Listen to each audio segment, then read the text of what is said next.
அன்பின் பரலோக பிதாவே, நன்றியோடு ஸ்தோத்திரிக்கிறோம். ஆண்டவரே, இந்த அருமையான கூடுகைக்காக நாங்கள் உங்களுக்கு நன்றி செலுத்துகிறோம். உங்களுடைய வேதத்தின் மகத்துவங்களை அறிந்து கொள்ளும்படியாக நீர் எங்களுக்கு செய்து வருகிற நல்ல சாக்கியத்திற்காக உங்களுக்கு ஸ்தோத்திரம் செலுத்துகிறோம். உம்மை பாடவும் மகிமைப்படுத்தவும் உம்முடைய பிரசன்னத்தினாலே எங்கள் ஆவி ஆத்மா சரீரம் புது பலனடையவும் இந்த நாளிலும் கர்த்தாவே உடைய மகிமையுள்ள கரம் எங்கள் ஒவ்வொருவரையும் பலப்படுத்திட வேண்டும் என்று நாங்கள் ஜெபிக்கிறோம். கர்த்தருடைய வேத வசனங்களை நாங்கள் தியானிக்கும் பொழுது ஆண்டவரே, எங்களுடைய இருதயம் கொழுந்துவிட்டு எரியத்தக்கதாக உடைய வேத வசனத்தின் ஆசீர்வாதங்கள் ஆண்டவரே எங்களிலே பரிபூர்ணமாய் விளங்கும்படி தேவரே உடைய மகிமையினால் இந்த இடத்தை நிரப்பியற வேண்டும் என்று நாங்கள் ஜெபிக்கிறோம். ஆண்டவரே, உடைய பிரசன்னத்தை நீ தருவதற்காக நன்றி. செய்து கொடுக்கிற உடைய மகனையும் எடுத்து நீர் பயன்படுத்தும். தொடர்ந்து உடைய கிருபையின் ஆளுகைக்கு ஒப்புக் கொடுக்கிறோம். இயேசுவின் நாமத்தில் ஜெபிக்கிறோம் எங்கள் நல்ல பிதாவே.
அல்லேலூயா.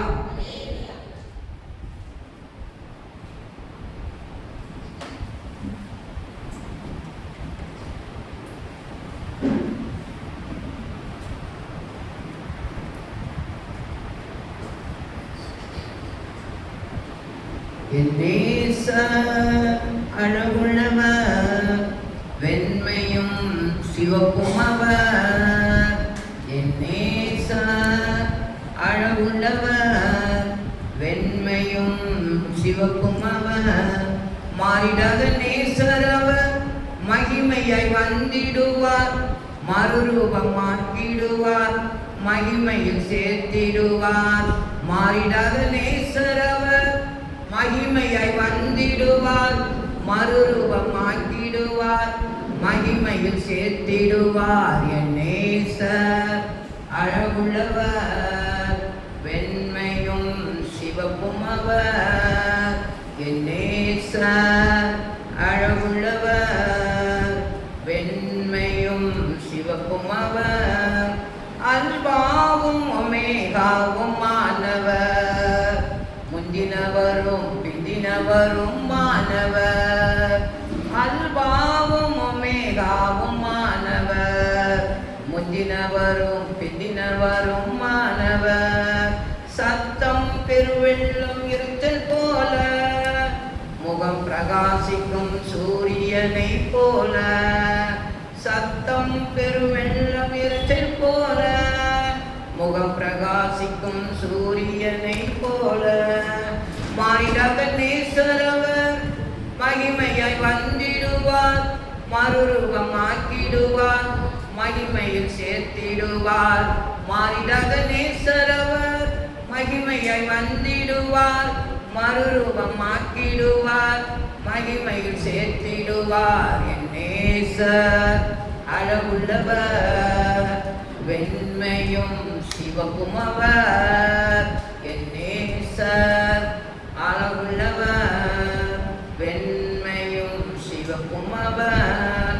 மணவாட்டி திருச்சபையே ஆயத்தப்படு, மணவாளன் இயேசுவையே சந்திக்கவே. மணவாட்டி திருச்சபையே ஆயத்தப்படு, மணவாளன் இயேசுவையே சந்திக்கவே. மேகங்களுடனே வருகிறார், குத்தின கண்கள் யாவும் அவரை காணும்.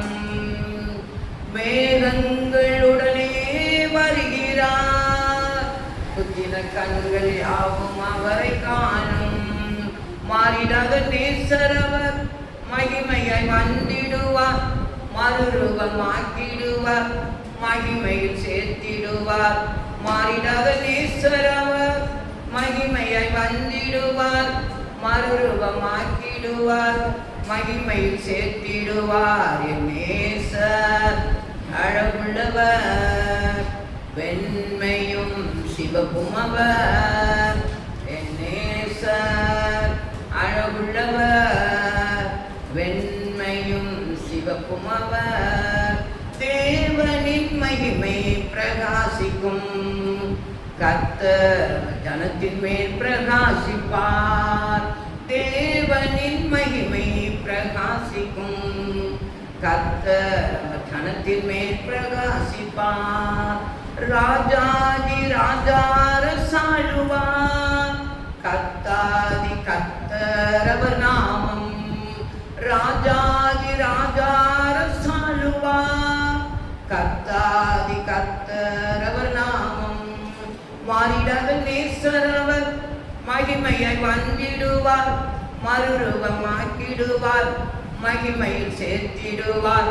மாறிடாத நேசர் அவர், மகிமையாய் வந்திடுவார். மறுரூபமாக்கிடுவார், மகிமையில் சேர்த்திடுவார். என் நேசர் அழகுள்ளவர், வெண்மையும் சிவப்பும் அவர். என் நேசர் அழகுள்ளவர், வெண்மையும் சிவப்பும் அவர். அல்லேலூயா.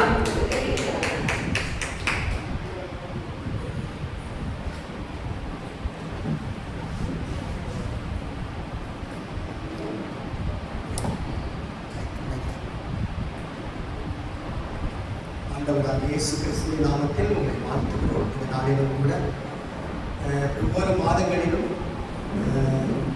முதல் ஞாயிற்றுக்கிழமை, அதாவது 3 மணிக்கு மேலே நல்ல ஒரு கூடுகையை தேவன் நமக்கு தந்திருக்கிறார். ஒவ்வொரு ஞாயிற்றுக்கிழமையிலும் அந்த கூடுகையிலே கர்த்தருடைய வார்த்தையை நம்முடைய சகோதரர்கள் அவர்கள் ஏனோக் அவர்கள் தேவனுடைய செய்தியை கொடுத்து கொண்டு வருகிறார்கள். சபை மக்கள் யாவருக்கும் அது பிரயோஜனமாக இருக்கும் என்று நாங்கள் நம்புகிறோம். எத்தனை பேர் அதை பார்த்து கொண்டு இருக்கிறீர்கள் என்று எனக்கு தெரியாது. ஆனால் நீங்கள் பார்க்கும்போது, அதை கேட்கும்போது இது உங்களுக்கு உங்களுடைய வாழ்க்கையிலே ஒரு ஆசீர்வாதத்தை கொண்டு வரும், ஒரு விடுதலையை கொண்டு வரும். நம்முடைய சபையினுடைய இந்த கோட்பாடுகள் மற்றும் கர்த்தருடைய உண்மையான ஒரு போதனை என்பதை இங்கே தெரிவிக்கப்படுகிறது. நீங்கள் இதை கேட்டு மகிழுங்கள். கர்த்தரை ஆசீர்வதிக்கட்டும். எப்பொழுது கூட மத்தியில் வந்திருக்கிற ஏனோக் அண்ணன் அவர்கள் எப்பொழுது கர்த்தருடைய வார்த்தையை கொடுப்பார்கள்.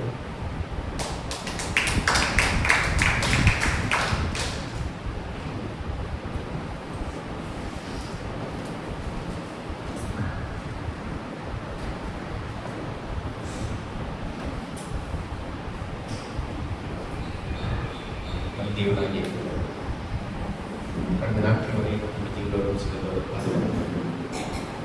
ஒரு பரிசுத்தமான ஓய்வு நாளை ஆசிரியர் பிரவேசிப்பதனுடைய தொடர்ச்சியாக இந்த ஜூலை மாதத்திலே தலைமார்களாக கூடிவந்து கர்த்தரை ஆராதிக்கவும், துதிக்கவும், ஆடவும், சோஸ்தரிக்கவும், அவர் தருகின்ற ஆசீர்வாதத்தை பெற்றுக்கொள்ள வந்த தேவனாகிய கர்த்தர் நம்மை குறித்த பெரிய தெய்வீகளாக தேவனாகிய கர்த்தருக்கு அத்தியந்த பணியோடு கூட சோஸ்தங்களை ஏறெடுக்கும்.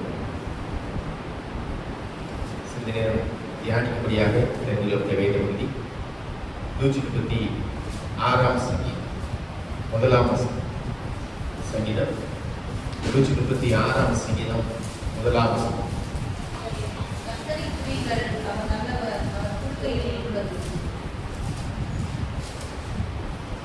136 சங்கீதம் நமக்கு நன்றாக பரிச்சயம் உள்ள ஒரு சங்கீதமாய் காணப்படுகிறது.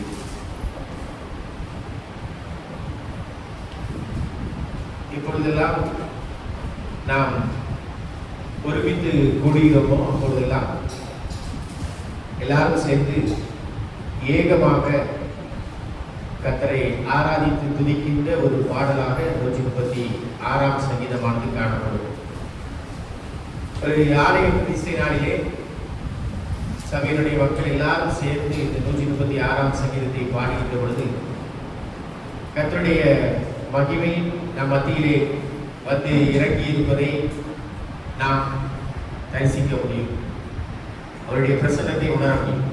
அப்படிப்பட்ட ஒரு மகிமையான சங்கீதம் தான் 136 சங்கீதம். பொதுவாக நம்முடைய சோஸ்திர பாடலை வைத்து நாம் பாடுகின்ற பொழுது அந்த சோஸ்திர பாடலிலே ஏசாயா 6:3 உள்ள வானதூதர் பாடல், லூக்கா 19:38 உள்ள யூதர்களுடைய பாடல், ஏசாயா 24:14 உள்ள புறஜாதியர்களுடைய பாட்டு, இது எல்லாம் சேர்ந்துதான் நம்முடைய சோஸ்திர பாடலானது அமைந்திருக்கும். அனுபவ கீதத்தில் இது எழுதப்பட்டிருக்கும். ஆனால் யூதர்களுடைய சோஸ்திர பாடலாக எது காணப்பட்டது என்று நாம் பார்த்தோம் என்றால், அவர்கள் கர்த்தர் நல்லவர், அவர் கிருபை என்றும் உள்ளது என்பதைத்தான் அவர்கள் சோஸ்திர பாடலாக பாடியிருந்தார்கள். தாவீது உடன்படிக்கை பெட்டியை எருசலேமிற்கு கொண்டு வருகின்ற பொழுது அங்கே பாடல்கள் பாடிய பாடலாக 1 நாளாகமம் 16 அதிகாரம் 34 36 வரையிலான வசனங்களை வாசிங்கள். 1 நாளாகமம் 16 அதிகாரம் 34 36 வரையிலான வசனம்.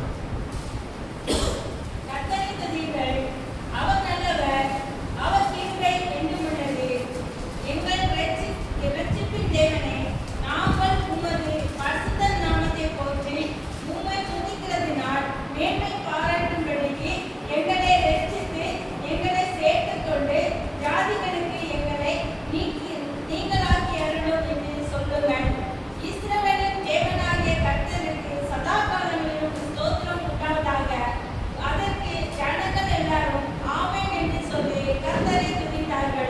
கர்த்தரை துதியுங்கள், அவர் நல்லவர், அவர் கிருபை என்று உள்ளது. இஸ்ரவேலின் தேவனாகிய கர்த்தருக்கு சதா காலங்களிலும் ஸ்தோத்திரம் உண்டாவதாக. இப்படி அவர்கள் பாடிய போது ஜனங்கள் எல்லாரும் ஆமென் என்று சொல்லி கர்த்தரை துதித்தார்கள். உடன்படிக்கை பற்றியே தாவீது எருசலேமிற்கு கொண்டு வருகின்ற பொழுது பாடகர்கள் பாடிய சோஸ்திரம் பாடலாக இந்த கர்த்தரை துதியுங்கள், அவர் நல்லவர், அவர் கிருபை என்றும் உள்ளது என்ற வரிகள் தான் பாடப்பட்டது. ஜனங்கள் எல்லாரும் ஆமென் என்று சொல்லினார். அப்படியே ஆகட்டும் என்று சொல்லினார். இதே போல அவருடைய பையனாகிய சாலமோன் தேவனுடைய ஆலயத்தை கட்டி அர்ப்பணிக்கின்ற பொழுது அவர் செய்த ஜெபத்தில் அதற்கு முன்னதாக பார்த்தோம் என்றால் தன்னுடைய தகப்பன் பாடியபடியே பாடகர்களை நிறுத்தியபடியே அவருக்கு கூட பாடகர்களை நிறுத்தி பாடிய பாடல் என்ன என்றால் 2 நாளாகும் 5ஆம் அதிகாரம் 13ஆம் வசனம். 2 நாளாகும் 5ஆம் அதிகாரம் 13ஆம் வசனம். அவர்கள் ஒருமிக்க ஊதிகளை ஊதி ஏக சத்தமாய் கர்த்தரை துதித்து ஸ்தோத்திரித்து பாடினார்கள். ஆசாரியர் பரிசுத்த ஸ்தலத்திலிருந்து புறப்படுகையில் பாடகர் ஊகிகள் தாளங்கள் கீத வாக்கியங்களுடைய சத்தத்தை தொனிக்க பண்ணி கர்த்தர் நல்லவர், அவர் கிருபை என்றும் உள்ளது என்று அவரை ஸ்தோத்திரிக்கையில் கர்த்தருடைய வீடாகிய தேவாலயம் மேகத்தினால் நிறையப்பட்டது. அந்த மேகத்தின் நிமித்தம் ஆசாரியர் ஊழியம் செய்து நிற்க கூடாமல் போயிற்று. கர்த்தருடைய மகிமை தேவனுடைய ஆலயத்தை நிரப்பிற்று. சாலமோன் தேவாலயத்தை கட்டி எழுப்பி அதனை கர்த்தருக்கு அர்ப்பணிக்கின்ற வேளையிலே அவரும் தகப்பன் போலவே பாடல்களை நிறுத்தி எக்காலம் ஊதுகிறவர்களை நிறுத்தி அவர்கள் எல்லாம் ஒருமிக்க பாடிய பாடல் கர்த்தர் நல்லவர், அவர் கிருபை ஏற்றுக்கொள்ளது என்று அவரை சோதரிக்கையில் ஆசாரியர்கள் தேவனுடைய ஆலயத்திலே ஊழியம் செய்ய முடியாத அளவிற்கு அந்த ஆலயமானது கர்த்தருடைய மகிமையினால் நிரம்பிச்சு. இதே போல அவர் ஜெபம் செய்து முடித்த பிற்பாடு கூட கர்த்தர் நல்லவர், அவர் கிருபை ஏற்றுக்கொள்ளது என்று பாடினார்.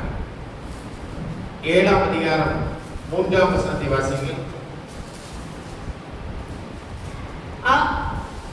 அக்னி இறங்குகிறதையும் கர்த்தருடைய மகிமை ஆலயத்தின் மேல் தங்கி இருக்கிறதையும் இஸ்ரவேல் புத்திரர் எல்லாரும் கண்டபோது தலவரிசை மட்டும் தரையிலே முகங்குப்புற குனிந்து பணிந்து கர்த்தர் நல்லவர், அவருடைய கிருபை என்றும் உள்ளது என்று சொல்லி அவரை துதித்தார்கள்.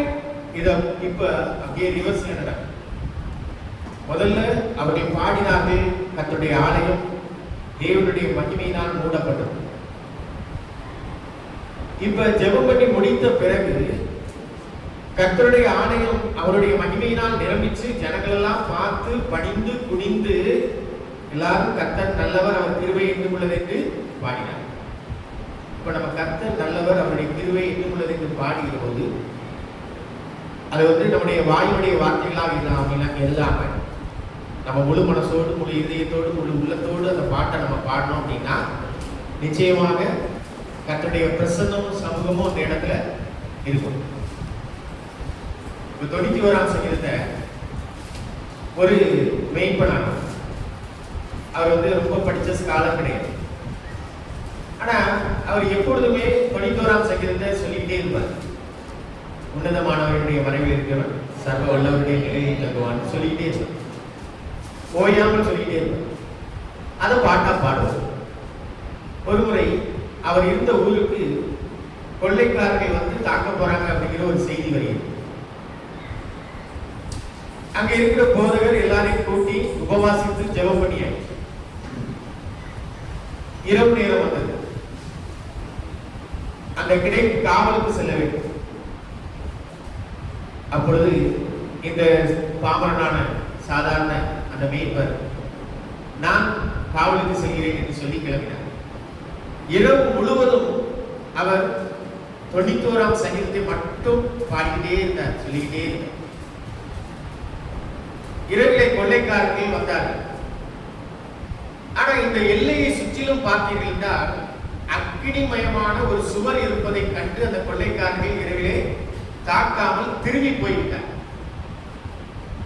அது காலையில் தான் அவர்களுக்கு தெரியும். அப்படியானா ஏதோ ஒரு பாடலை பாடுவதை விட நமக்கு சங்கீதமாக தெகிலிம் என்று கொடுக்கப்பட்டிருக்கிற இந்த 180 சங்கீதங்களையும் நாம உள்ளத்தினுடைய ஆழத்திலிருந்து முழு மனசா முழு இதயத்தோடு, யாருக்கு கிடைக்காத ஒரு வாய்ப்பாக நமக்கு எல்லாம் பாடலாம் தரப்படும். அதை நம்ம பாட்டா முழு மனசோடு உள்ளத்தினுடைய ஆழத்திலிருந்து பாடணும்னா நிச்சயமாக அதற்கு ஒரு மகிமை உண்டு, அதற்கு ஒரு ஆசீர்வாதம் உண்டு. அதற்குரிய ஆசீர்வாதத்தை கர்த்தர் நிச்சயமாக நமக்கு தருவோம். எனவே இந்த 136ஆம் சங்கீதத்தை என்ன சொல்லுவாங்க அப்படின்னா, கிரேட் அல்லேல் அப்படிம்பாங்க. அல்லேல் பெரிய அல்லேல், பெரிய ஒரு சோஸ்திர பாட்டு. அல்லேல் அப்படிங்கிறது 113 இருந்து 118 வரைக்கும் உள்ள சங்கீதத்துக்கு அல்லேல் என்று பெயர். அல்லேல் தேவனை துதித்தது. இது கிரேட் அல்லேல், பெரிய ஒரு சோஸ்திர பாடல். தேவனுக்கு நாம் பாடுகின்ற மிகப்பெரிய ஒரு சோஸ்திர பாடல். இது 70 வருஷம் கழித்து பாபிலோனில் அடிமைத்தனப்பட்டு மீண்டுமாக திரும்பி எஸ்ராவினுடைய தலைமையில ஒரு குழு வந்தது, நெகேமியாவுடைய தலைமையில ஒரு குழு வந்தது. இவர்கள் எல்லாம் அங்கே புதிய ஆலயத்தை நிர்மாணிக்கின்ற பொழுது பாடிய பாடல்கள் ஒரு வரிசை முறையை நிறுத்தி அவர்கள் இந்த சோஸ்திர பாட்டை பாடினார்கள். நெகேமியா 11:17 சோஸ்திர பாட்டு என்று சொல்லப்படுகிறது. அவர்கள் சோஸ்திர பாட்டை துவங்குகிறவர் என்று ஒருத்தரை நியமித்திருந்தார். எனவே ஆதி காலத்திலே நம்ம பழைய ஏற்பாட்டில் நம்ம பார்க்கின்ற பொழுது அவர்களுடைய சோஸ்திர பாடலாக இந்த 136ஆம் சங்கீதம் கிரேட் அல்லேலாக காணப்பட்டது. நாமும் கூட அதை பாடுகின்ற பொழுது கர்த்தருடைய மகிமை இறங்கி வருவதை காண்கின்றோம். இந்த 136ஆம் சங்கீதத்துல எத்தனை வெர்சஸ் வசனங்கள் இருக்கிறது என்று பார்த்து சொல்லுங்க. மொத்தம் 26 வசனங்கள். அந்த 26 வசனம் என்ன அப்படின்னு சொன்னா, ஆதாமிலிருந்து 26வது தலைமுறையாக சீனாய் மலையிலே தேவனுக்கு முன்பாக இருந்த மோசேயினுடைய தலைமுறை 26வது தலைமுறை, 7வது தலைமுறை ஏனோக்கினுடைய தலைமுறை, 10வது தலைமுறை நோவாவினுடைய தலைமுறை, 20வது தலைமுறை ஆபிரகாமினுடைய தலைமுறை. ஆபிரகாம் இருந்து பார்த்தீங்கன்னா ஈசாக்கு, யாக்கோபு, அதே போல அவருடைய குமாரனாகிய லேவி, கோகா, அம்ராம், மோசே. இப்படி 26வது தலைமுறை சீனாய் மலையில் நின்றது. 26 தலைமுறையாக கர்த்தர் எப்படி கிருபையாக அவர்களை காத்தார். 26வது தலைமுறையில தான் கட்டளையே கொடுக்கப்பட்டது. அந்த 26 தலைமுறையும் அவர்களுக்கு கட்டளை கொடுக்கப்படவில்லை. நோவாவினுடைய சட்டத்திட்டங்கள் என்று 7 சட்டத்திட்டங்கள் இருந்தது. இது உலகத்துல பெரும்பாலான நாடுகள் அங்கீகரித்தது இந்த 7 சட்டத்திட்டங்கள் நோவாவினுடைய காலத்திலே இருந்தது. அதுக்கு முன்னாடி நீங்க பாத்தீங்கன்னா எத்தனை இடங்களிலே அவர்கள் வெள்ளத்தினாலோ அக்னியினாலோ அழிந்தார்கள் அப்படின்னு பாத்தீங்கன்னா நோவாவினுடைய காலத்துல வெள்ளத்தில் அழிந்தாங்க. அதுவே எத்தனாவது வருஷம் அப்படின்னா 1650 வருஷம் கிட்ட கழித்த பிறகுதான் கர்த்தர் அழித்தார். 1650 வருஷம். பாபில் கோபுரத்திலே அவர்கள் தேவனுக்கு எதிராக கலகம் பண்ணிய பொழுது மொழி புரட்சியை ஏற்படுத்தினார். உலகெங்கும் அவர்கள் சிதறி போனார். சோதோம் குமோரா பட்டணம் அக்னியாலே அழிக்கப்பட்டது. இப்படி ஒரு சில விஷயங்களில் தான் அழிக்கப்பட்டது. முதல்ல வெள்ளத்துல எல்லாரையும் அழிச்சு நோவாவுடைய குடும்பத்தை காக்கும் பொழுது 1650 வருஷம் போயிட்டு சீனாய் மலையிலே கட்டளை கொடுக்கும் போது 2448 வருஷம். அந்த 2448 வருஷங்களாக 26 தலைமுறைகளாக கர்த்தர் அவர்கள் செய்கின்ற தீங்கினை பொறுத்துக் கொண்டார். கர்த்தர் நல்லவர், அவருடைய கிருபை என்றும் உள்ளது. சட்டத்திட்டங்களை கொடுத்ததால ஒரு மனுஷன் அவனுடைய நீதியினால அந்நியவன் தண்ணி தப்பித்துக் கொள்ள முடியாது. அப்பவும் யாருடைய தயவு, கிருபை தேவை? கர்த்தருடைய கிருபையினால மாத்திரம்தான் அந்த மனுஷன் தப்பித்துக் கொள்ள முடியும். நோவாவுடைய சட்டத்திட்டங்கள் 7 உண்டு. அதை தேர்ந்தெடுவோம். ஒன்று, விக்கிரக ஆராதனைக்கு தடை. 2வது, தேவ தூஷணம் செய்யாதிருத்தல். 3வது, கொலை செய்யாதிருத்தல். 4வது, விபச்சாரம் செய்யாதிருத்தல். 5, திருடாதிருத்தல். 6வது, ஒரு நாட்டிற்கென்று நீதிமன்றம் சட்டத்திட்டங்களை நிறுவுதல். 7வது, உயிரோடு இருக்கும் ஒரு விலங்கினை அதனுடைய உறுப்பை உண்ணாதிருத்தல். அது உயிரோடு இருக்கும்போது அதனுடைய பகுதியை உண்ணக்கூடாது, இரத்தத்தை சாப்பிடக்கூடாது. இதுதான் நோவாவுடைய காலத்தில் இருந்த சட்டத்திட்டம். அவங்க நோவாவுடைய காலத்தில் இருந்த சட்டத்திட்டங்கள் ஆகிலும் அல்லது சீனாய் மலையிலே அவர்களுக்கு கொடுக்கப்பட்ட 613 கட்டளைகள் ஆகிலும் தேவன் அவர்களுக்கு ஒரு மெரிட்டா நீ இதை கடைபிடி, அதனால் உனக்கு நான் கிருபையை அளிப்பேன் அப்படின்னு சொல்லிட்டு தந்திருந்தாலும் கூட நம்முடைய நீதியினால நாம எதையுமே சுதந்திரித்துக் கொள்ள முடியாது. கர்த்தருடைய கிருபை வேணும். நம்முடைய நீதி அழுக்கானதாகவும் கந்தலானதாகவும் காணப்படுகிறது. எனவே இந்த ஆதாம் முதல் 26 தலைமுறை வரையிலும் அந்த வசனங்களை பார்த்தீங்கன்னா படைப்புகளை குறித்து சொல்லப்படுது. வானங்களை ஞானமாய் படைத்தவரை துதியுங்கள், அவர் கிருபை என்று உள்ளது. வானங்களை சூரிய நட்சத்திரங்களை படைத்தவரை துதியுங்கள், அவர் கிருபை என்று உள்ளது. இப்படி சொல்லப்பட்டு எகிப்திலிருந்து அவர்களை அழைத்து வந்தது, செங்கடலை பிளந்தது, சீகோன் ஓகை கொலை செய்தது, நம்முடைய சிறுவையில் இணைத்தவரை துதியுங்கள், பரலோகத்தின் தேவனை துதியுங்கள். இப்படியாக அந்த சீனாய் மலை வரை உள்ள காரியங்கள் எல்லாம் அப்படியே சொல்லப்பட்டிருக்கோம். அதுதான் 26 வசனங்கள். சரி, இன்னைக்கு கர்த்தர் நல்லவர், அவருடைய கிருபை என்று உள்ளது என்பது கர்த்தர் ஒரு 3 நபருடைய தலைமுறைக்கு கர்த்தர் எப்படி கிருபை பாராட்டினார் என்று நாம் பார்க்க போறோம். அதுக்கு முன்னாடி கர்த்தர் மனுஷனிடத்துல இரக்கத்தையும் கிருபையும் விரும்புகிறார் என்பதற்கு உதாரணமாக ஒரு காரியம். தேவன் 2 மேய்ப்பர்களை ராஜாவாக்கினார். யாரெல்லாம்? தாவீது, இரண்டு மோசேயும் ராஜா தான், சீரிய ராஜா. அப்ப மோசையின் இடத்துல கர்த்தர் கண்ட பண்பு என்ன அப்படின்னா, மோசே ஆடுகளை மேய்க்கும் பொழுது அவர் ஒரு முறை ஒரு தண்ணீர் தடாகமானது இருக்கு. அந்த நீரோடையில ஆடுகள் எல்லாம் தண்ணி குடிச்சிட்டு கிளம்பி போயிட்டு ரொம்ப தூரம் போன பிறகுதான் மோசே பார்க்கிறார், அதுல ஒரு ஆட்டுக்குட்டியை காணும். எனவே அந்த ஒரு ஆட்டுக்குட்டியை தேடுவதற்காக மற்றதெல்லாம் நிறுத்திட்டு அந்த ஆட்டுக்குட்டியை தேடி வருகிறார். இதுக்கு முன்னாடி அவர்கள் இருந்த இடத்துல நீரோடைக்கு பக்கத்துல உள்ள மரத்துக்கு கீழே அந்த ஆட்டுக்குட்டியானது படுத்து தூங்கி. சாதாரண மனுஷனுக்கா இருந்தா கோவம், என்னடா எல்லாத்தையும் அந்த வழிநடத்துக்கு போகும்போது நீ உனக்கு மட்டும் ஒரு வழியா அப்படின்னு சொல்லி கையில எடுத்து பிடிச்சி அடிப்பார். ஆனா மோசே என்ன சொன்னாரா, பார், நீ இவ்வளவு தண்ணீர் தவணமாக இருந்து ஓய்விற்கு இப்படி ஏங்கி இருக்கா, இது தெரியாம நான் மற்ற ஆடுகளை எல்லாம் வழிநடத்திட்டு போயிட்டேனே, உனக்கு இருந்த தாகமும் உனக்கு இருந்த அந்த ஓய்வுடைய எண்ணமும் எனக்கு தெரியாம போச்சேன்னு சொல்லி அவர் வருத்தப்பட்டார்.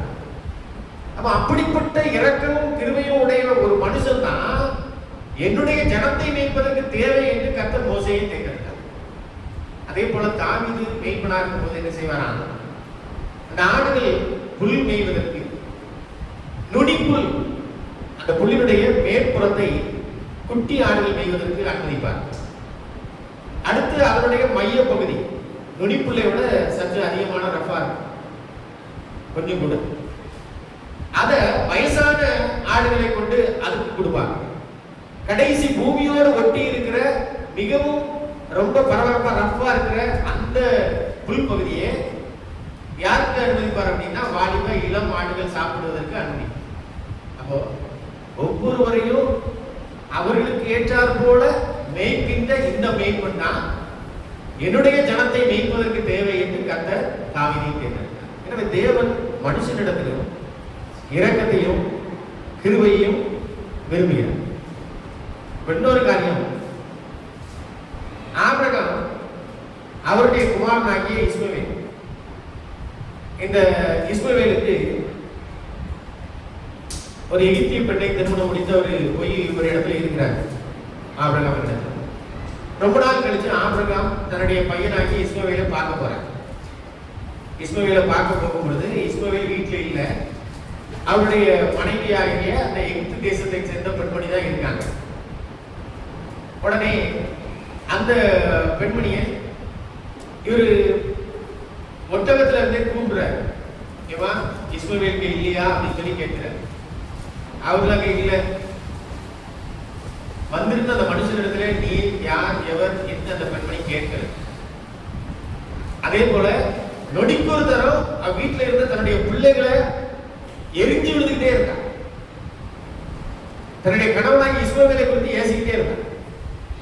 இந்த பிள்ளைங்களை திட்டிக்கொண்டே இருந்தான். இவருக்கு தண்ணி வேணுமா, எதுவும் சாப்பிட வேணுமா, எதுவும் கேட்கவே இல்லை. உடனே ஆபிரகாம் அந்த ஸ்திரியை அழைத்து, வெளிவாமா, என்னை பார்த்துட்டேன், உன்னுடைய கணவன் வருவான். இஸ்மவேல் வருகின்ற பொழுது தூர தேசத்திலிருந்து, பெலிஸ்திய தேசத்திலிருந்து ஒரு மனுஷன் வந்தார். அவருடைய சாயல் இப்படி இருந்துச்சு. அவர் என்கிட்ட சாப்பாடு தண்ணிலாம் கேட்டார். நான் இல்லை அப்படின்னு சொல்லிட்டேன். அப்ப கடைசியில் அவர் சொல்லிட்டு போனாரு, இந்த கூடாரத்தினுடைய ஆணி சரியில்லை, இந்த ஆணியை பிடிக்கிட்டு வேற ஆணியை அடின்னு சொல்லிட்டு போனாரு அப்படின்னு சொல்லி ஆபிரகாம் அந்த ஸ்ரீனிடத்திலே சொல்கிறார். இஸ்மவேல் வந்த உடனே இஸ்மவேலுடைய மனைவியும் இந்த காரியத்தை சொல்றாங்க, இந்த ஆணியை பிடிக்கிட்டு வேற ஆணியை அடி, இந்த கூடாரத்துக்கு இந்த ஆணி சரியில்லை அப்படின்னு சொல்லி சொன்னார். உடனே இஸ்மவேல் ஆபிரகாமுடைய பேச்சை கேட்டு தன்னுடைய மனைவியை அவர் விவாகரத்து பண்ணிவிட்டார். ஆபிரகாமும் சாராலும் மிகப்பெரிய விருந்தோம்பலுக்கு உதாரணமானவர். நம்ம வேதாகமத்திலே அவர்கள் விருந்தோம்பும் பொழுதுதான் தேவதூதர்களை உபசரித்தார்கள் அப்படின்னு சொல்லி நம்ம பார்க்கிறோம். அதனாலதான் சோதோம் பட்டணத்துக்கு வரப்போற அழிவு குறித்த ரகசியம் அவர்களுக்கு சொல்லப்பட்டது என்று நாம் பார்க்கிறோம். எனவே ஆபிரகாமும் சாராலும் இருக்கின்ற இடத்துல 4 பக்கமும் கதவு வச்சு 4 பக்கத்திலிருந்து வர்றவங்களையும் ரிசீவ் பண்ணி அவங்கள விருந்தோம்பல் கொடுப்பாங்க. அப்படிப்பட்ட விருந்தோம்பலை தான், வரவேற்பு தான், ஹாஸ்பிட்டாலிட்டியை தான் கர்த்தர் எதிர்பார்க்கிறார். இனி கிருபை, ஒரு 3 மனிதர்களுக்கு பாராட்டப்பட்ட கிருபை.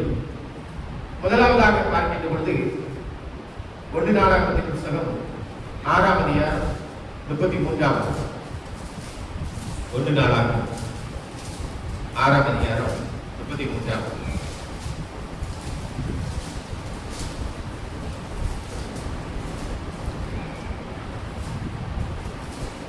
கோகாத்தின் குமாரரில் ஏவன் என்னும் பாடகன், இவன் யோவேலின் குமாரன், இவன் சாமுவேலின் குமாரன். வாசிக்க கேட்ட இந்த வசனத்துல கர்த்தருடைய கிருபை எப்படி இருக்கிறது அப்படிங்கிறத காண முடியும். ஒரு மனுஷனை குறித்து சொல்லப்படும், ஏமான் என்கின்ற ஒரு பாடகன். இந்த பாடகன் ஒரு கோகாரியன் அப்படின்னு நம்ம வாசிக்கணும். அடுத்து அப்படியே நீங்க வாசித்து வந்தீங்கன்னா 38ஆம் வசனம் சொல்லும், இவன் இத்சாரின் குமாரன், இவன் கோகாதின் குமாரன், இவன் இஸ்ரவேலின் குமாரனாகிய லேவியின் குமாரன். அதுக்கு முந்தைய வசனம், இவன் தாகாதின் குமாரன், இவன் ஆசீரின் குமாரன், இவன் எபியாசாபின் குமாரன், இவன் கோராகின் குமாரன். யார் அப்படின்னா கோராகு, கோராகினுடைய வம்சம் குறித்து சொல்லப்படும். இதுல ஏமான் அப்படிங்கிற ஒரு பாடகன் இருக்கிறார். அதே போல கோராகினுடைய புத்திரர்களிலே அநேக பாடகர்கள் இருந்தார்கள். அவர்கள் சங்கீதம் 42, 44, 45, 46, 47, 49, 84, 85, 87, 88 இந்த சங்கீதங்களுக்கு மேல நீங்க வாசித்து பாத்தீங்கன்னா கோராகினுடைய புத்திரர் பாடின சங்கீதம் அப்படின்னு சொல்லி இருக்கு. அதே போல இந்த வசனத்துல எல்கானாவின் குமாரனாகிய சாமுவேல் என்பவரை குறித்து வாசிக்கிறோம். ஏமான் கோராகினுடைய புத்திரர்களாகிய பாடகர்கள், சாமுவேல் என்கின்ற தீர்க்கதரிசி, எல்கானா என்கின்ற ஒரு நீதிமான். இவர்கள் எல்லாம் எந்த குடும்பத்திலிருந்து வந்தவர்கள் அப்படின்னா 37, இவன் எபியாசாபின் குமாரன், இவன் கோராகின் குமாரன். இவெல்லாம் யாரு? கோராகினுடைய வம்சத்தை சேர்ந்தவர்கள். கோராகு யாருன்னு யோசிச்சு பாருங்க. கோராகு யாரு? கோராகுன உடனே நமக்கு யாரு என்ன ஞாபகம், என்ன சம்பவம் நினைவு? மோசேக்கு எதிராக கலகம் பண்ணினவர். கலகம் பண்ணி என்ன செஞ்சார்? அவருக்குள்ளதும் உயிரோட பாதாளத்துக்குள்ள போயிட்டாங்க. ஆனா இங்க வசனங்கள் என்ன சொல்லுது? கோராகினுடைய வம்சத்தாரை குறித்து வசனங்கள் சொல்கின்றது. இதனை நீங்கள் சற்று ஆராய்ந்து பார்க்கின்ற பொழுது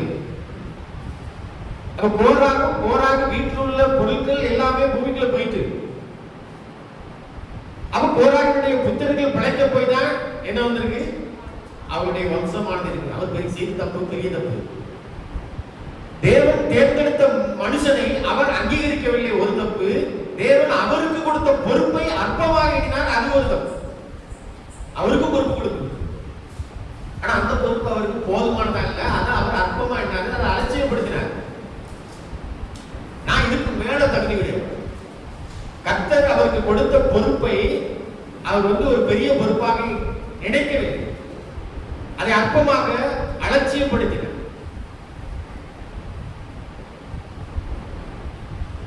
என்னாகும் 26:11 வாசிங்க.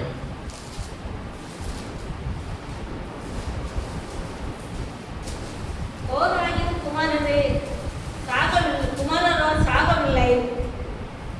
பூமி தன் வாயை திறந்து அவர்களையும் கோராகையும் விழுங்கினதாலும் அக்கினி 250 பேரை பட்சித்ததினாலும் அந்த கூட்டத்தார் செத்து ஒரு அடையாளமானார்கள். கோராகின் குமாரரோ சாகவில்லை. பிரச்சனைக்கு ஆதியா தொடங்குறதே யாருதான் காரணம்? கோராகு தான் காரணம். ஆனா ஒரு கட்டத்துல ஏதோ ஒரு சந்தர்ப்பத்துல அவனுடைய புத்திரர்கள் 3 பேர் உண்டு. அவர்கள் கர்த்தரிடத்துல மன்னிப்புக்காகவோ அல்லது கர்த்தருடைய பக்கத்துல சாய்ந்து கொண்டதாலதான் அன்னைக்கு பூமியை பிளந்து அத்தனை பேரையும் விடுக்கும் போது, அதுக்கு அடுத்து ஒரு அக்கினி ஒரு 250 பேரை பட்சிக்கும் போதும் கோராகினுடைய புத்திரர்கள் யார் ஆதி காரணமா அவன் குடும்பம் தப்பிச்சுக்கணும். இதுல இந்த பிரச்சனைக்கு எல்லாம் ஏன் காரணம் அப்படின்னு சொல்லி நம்ம பார்த்தோம்னா,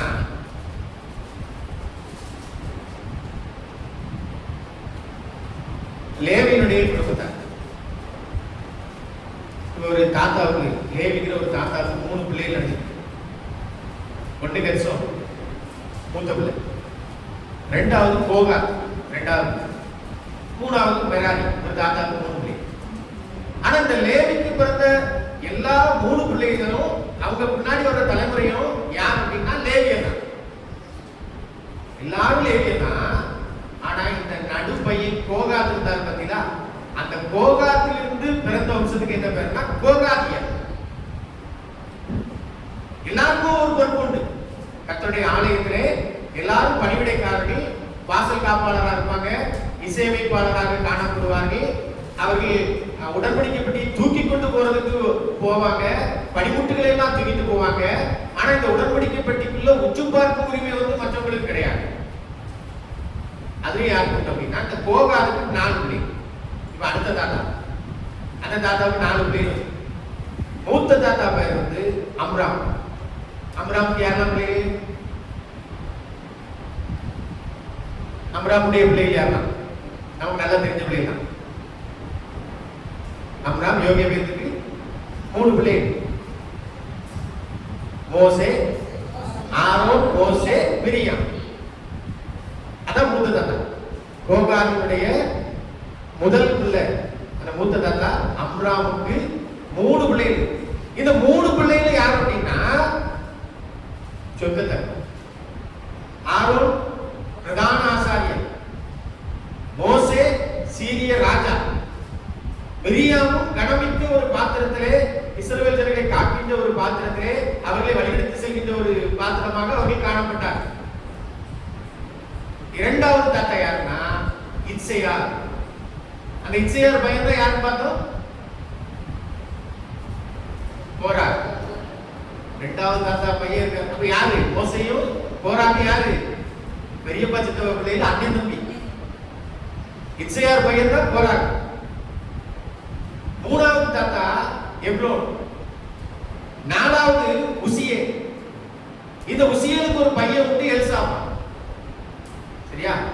ஏன் சொல்றேன்னா இந்த எல்சாபானும் இந்த வந்திருக்கிற எல்லா கோகாதியர்களையும் அவர்களுக்கு தலைவனாக எல்சாபானை வச்சாச்சு. மூத்த தாத்தா அவருக்கு 3 பிள்ளைகளும் பிரதான ஆசாரியர் ராஜா. கடைசி தாத்தா இருக்காரு, இவருடைய சித்தப்பா கோராகினுடைய சித்தப்பா பிள்ளை. அவன் தான் எல்லாத்தையும் நிர்வகிப்பான். ஆனா கோராகு செல்வந்தர், ஒரு ஞானவான். இருக்கிற எல்லா பிரபுக்களையும் அவர்கள் எல்லாத்தையும் பிரெயின் வாஷ் பண்ற அளவுக்கு இன்ஃப்ளூயன்ஸ் பண்ற ஆளு, செல்வாக்குள்ள ஆளு, செல்வந்தர் செல்வாக்குள்ள ஆளு. ஆனா இங்க என்ன குறை வருதுன்னா அவருக்கு என்னுடைய பெரியப்பா பிள்ளைகள் ராஜா மாதிரி இருக்கு, பிரதான ஆசாரியனா இருக்காங்க.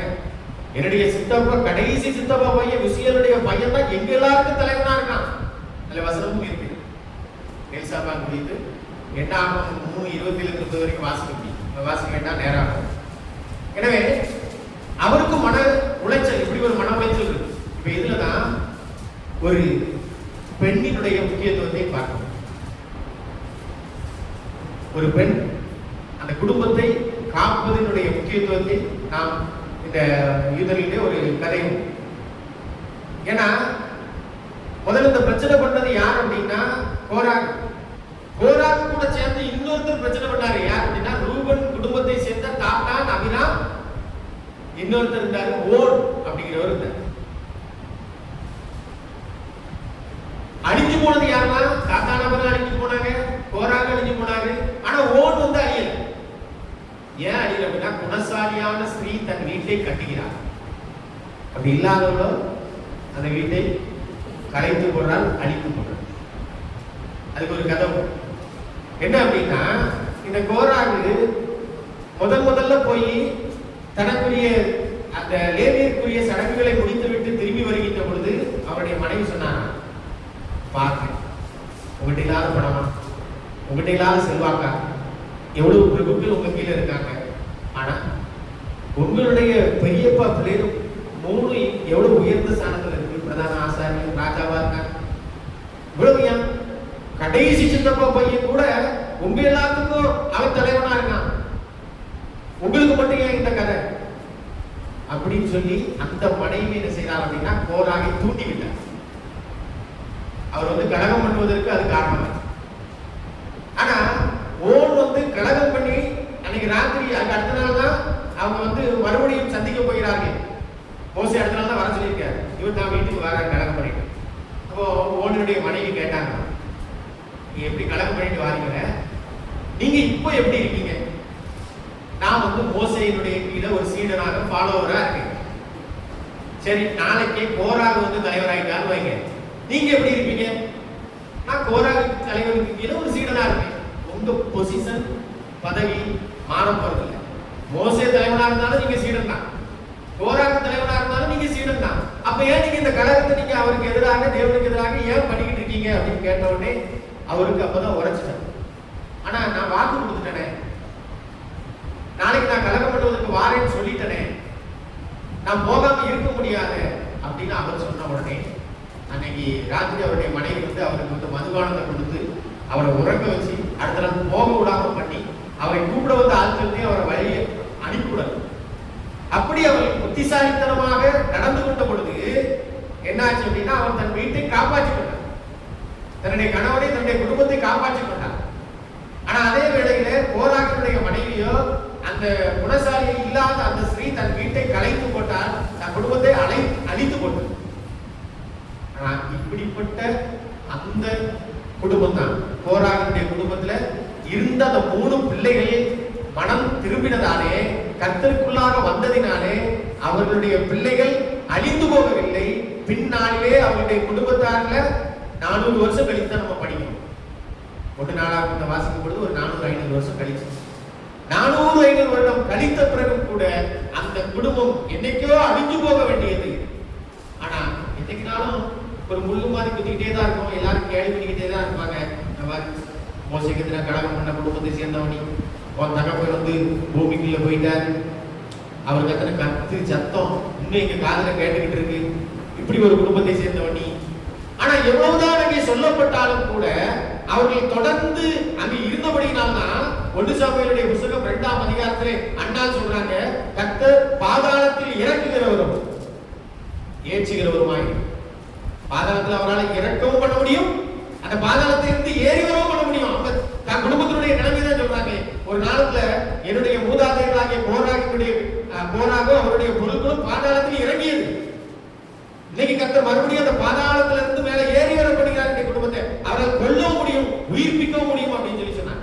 அவர் சிறியவனை புழுதியில் இருந்து எடுத்து எளியவனை குப்பையிலிருந்து உயர்த்துவார். அவருடைய குடும்பத்தில் நடந்தது. கோராகினுடைய வம்சத்துல 400 வருஷம் கழித்து எத்தனையோ அவமானங்களை பட்டிருந்தானோ 88ஆம் சங்கீதத்துல ஏமான் பாடுவார். 88ஆம் சங்கீதத்தை எடுத்திருக்கேன்.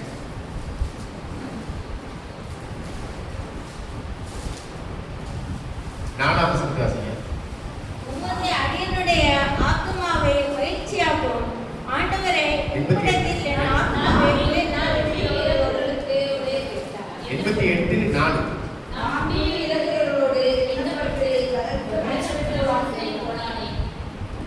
மரித்தவர்களில் ஒருவனைப் போல நெகிழப்பட்டிருக்கிறேன். நீர் இனி ஒருபோதும் நினையாதபடி ஒரு கையால் அறுப்புண்டு போய் பிரேத குழியில் கிடக்கிறவர்களைப் போலானேன். என்னை பாதாள குழியிலும் இருளிலும் ஆழங்களிலும் வைத்தீர். கடைசி வசனம், சிநேகிதனையும் தோழனையும் எனக்கு தூரமாக விளக்கினீர். எனக்கு அறிமுகமானவனே மறைந்து போனார். அப்ப ஏமான் அந்த கோராகினுடைய வம்சத்துல வந்தவர். அவருடைய குடும்பத்தினுடைய நிலைமை 400 வருஷமா இருந்ததுதான் அவர் சொல்றாரு. பாதாளத்துல இறங்கிறவர்களைப் போல இறங்கிறோம். ஆனாலும் உறுதியாக நாங்கள் தேவனாகிய கர்த்தரை பிடித்துக் கொண்டோம். அவருடைய ஆலயத்தில் செய்கிற பணியை நாங்கள் செய்து கொண்டே இருந்தோம். எங்கள் தேவனாகிய கர்த்தர் எங்களை விட்டுவிடவில்லை. பாதாளத்திலிருந்து மறுபடியும் ஏறி வர பண்ணினார். கோராகியுடைய குடும்பத்தை கர்த்தர் பாதாளத்திலிருந்து மீண்டும் ஏறி வர பண்ணினார் என்றார். நம்ம நிலைமை எப்படி ஒரு தாழ்வான நிலைமைக்கு கீழே போய்கிட்டு இருந்தாலும் சரிதான், கர்த்தரை விடாமல் பிடித்துக் கொண்டிருந்தோம் அப்படின்னா சிநேகிதர் கைவிடலாம். சொல்லுகிறது வசனம். சிநேகிதர் எல்லாம் மறைச்சிச்சு. சிநேகிதரை போன் போட்டா எடுக்கிறது இல்லை, உறவானவனை போன் போட்டா எடுக்கிறது இல்லை, அருவருப்பாய் நினைப்பான். ஆனால் கர்த்தரா கைவிட மாட்டார். எப்படிப்பட்ட நெகிழப்பட்ட நிலைமையிலிருந்து மறுபடியும் தூக்கி உயர்த்தி கோராகினுடைய குடும்பத்தை கொண்டு வந்தவர். அவர்களுக்கு சாமுவேலை கொடுத்தவர். சாமுவேலுக்கு பெரிய தீர்க்கதரிசியை கொடுத்தவர். ஏமான் என்ற பாடகர்களை கொடுத்தவர். இது முதல்ல கர்த்தர் நல்லவர். அவருடைய கிருபை கோராகினுடைய குடும்பத்தை விடவில்லை. நம்மையும் ஒரு காலத்தில் என்ன செய்யாது, அவருடைய கிருபை கைவிடார். அது என்றென்றைக்கும் உள்ளது. கர்த்தர் நல்லவர். அவருடைய கிருபை நமக்கு என்றென்றைக்கும் உள்ளது. இரண்டாவது,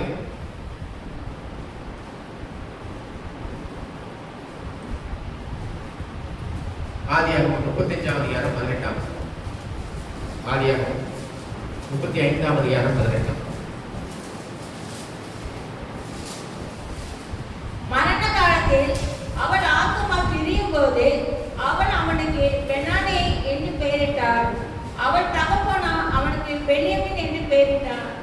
இந்த வசனத்துல பென்யமீனை குறித்து வாசிக்கலாம். பென்யமீன் எப்போதுமே யூதா கோத்திரத்தோடு சேர்ந்திருப்பார். யூதா அப்படின்னாலே யூதாவும் பென்யமீன் சார். ஆனா பென்யமீன் பிறக்கும் பொழுது அவருடைய தாய் மறிக்கிற கட்டத்தில் இருந்தாங்க. அதனால அந்த பிள்ளைக்கு என்ன பேரிட்டாங்கன்னா பென்னமி அப்படின்னு பேரிட்டாங்க. பென்னமி அப்படிங்கிறதுக்கு என்ன அர்த்தம்னா சன் ஆஃப் சாரோ, துயரத்தின் மகன் அப்படின்னு அர்த்தம். நான் மறிக்க போறேன், இந்த பிள்ளை பிறந்திருக்கு, நான் மறிக்க போறேன் அப்படின்னு சொல்லி துக்கத்தினுடைய மகன் அப்படின்னு சொல்லி பேர் வச்சாங்க. உடனே யாக்கோபு பதறி அவர் பேர் வச்சாரு பென்யமி அப்படின்னு வச்சாங்க. அதுக்கு என்ன அர்த்தம்னா ரைட் ஹேண்ட் அப்படின்னு அர்த்தம், வலதுகரம். கர்த்தருடைய வலதுகரமாக இருப்பான். கர்த்தர் இந்த பூமியில் இஸ்ரவேல் ஜனங்களை ரட்சிப்பதற்கு அவன் வலதுகரமாக இருப்பான் அப்படின்னு சொல்லி பேர். இவ இதே பென்யமீன அவருக்கு ரொம்ப பிடிக்கும் யாக்கோபு. ஏன்னா அவருடைய 12வது பையன். அவருடைய மீதமுள்ள 11 பையனும் பதானாராமில பிறந்தவங்க. இந்த ஒரு பையன் மட்டும்தான் கானானுடைய எல்லைக்குள்ள பிறந்தவர். இவருக்கு ரொம்ப பிடிச்ச மனைவி ராகேல். அந்த ராகேலுடைய முதல் பிள்ளை யோசேப்பு காணோம், அவர் இறந்து போயிட்டார் நினைக்காங்க.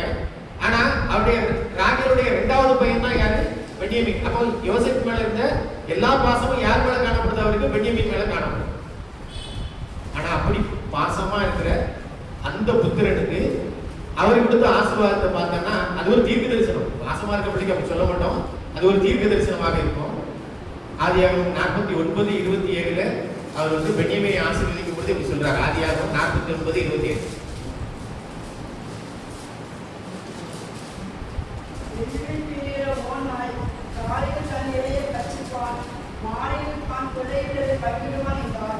ரொம்ப பிடிச்ச அந்த பிள்ளைக்கு நம்ம சுயமா ஆசீர்வதிக்கும் போது இப்படி ஆசீர்வதிக்குமா, பீரிகிற ஓனாய். அவன் காலையில இறையை பட்சிப்பான், சாயங்காலத்துல தான் கொள்ளையிட்டதை பங்கிடுவான் அப்படின்னு சொல்லிட்டு ரொம்ப நமக்கு பிடிச்ச பிள்ளைக்கு நம்ம சுயமா ஆசீர்வாதத்தை கொடுத்தோம்னா அப்படி ஆசீர்வாதத்தை கொடுக்கணும். அவன் பீரிகிற ஓனாய். பீரிகிற ஓனாய்னா ஓனாய் குடும்பத்துல ரொம்ப அட்டாச்மெண்டா இருக்கும்.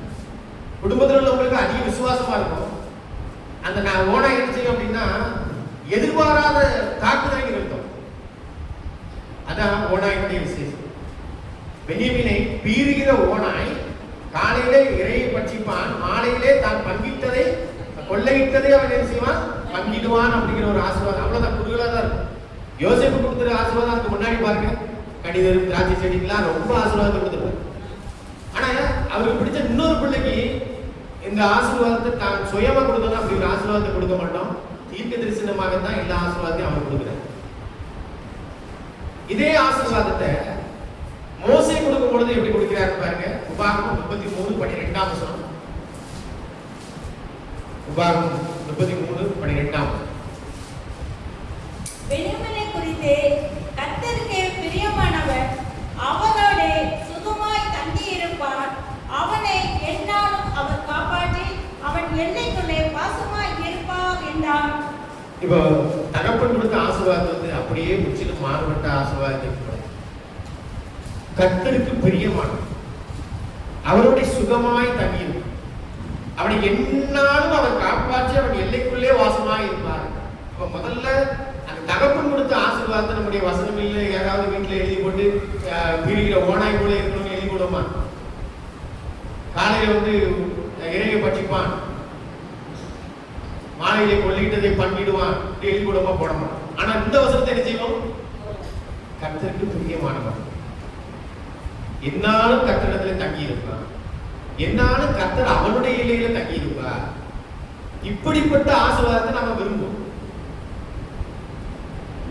இப்ப வனாந்தரத்துல போகும் பொழுது மோசே 12 கோத்திரத்தையும் 2 தடவை கணக்கு பண்ண, மக்கள் தொகை கணக்கெடுத்தார், சென்சஸ் எடுத்தார்.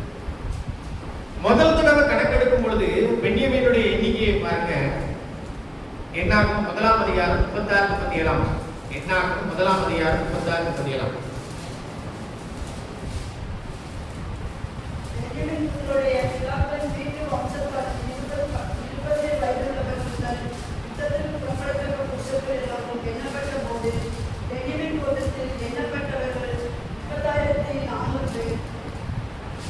பென்யமீன் கோத்திரத்தில் எண்ணப்பட்டவர்கள் 35,400 பேர். முதல் தடவை அந்த வனாந்தரத்தில் நுழைஞ்ச உடனே 2வது வருஷம் ஒரு கணக்கெடுக்க ஆரம்பிச்சார். அப்போ 35,400. 2வது 40 வருஷம் முடியும் பொழுது அவர் மறுபடியும் கணக்கெடுக்க. என்ன 26-41 வாசிங்க. 26-40.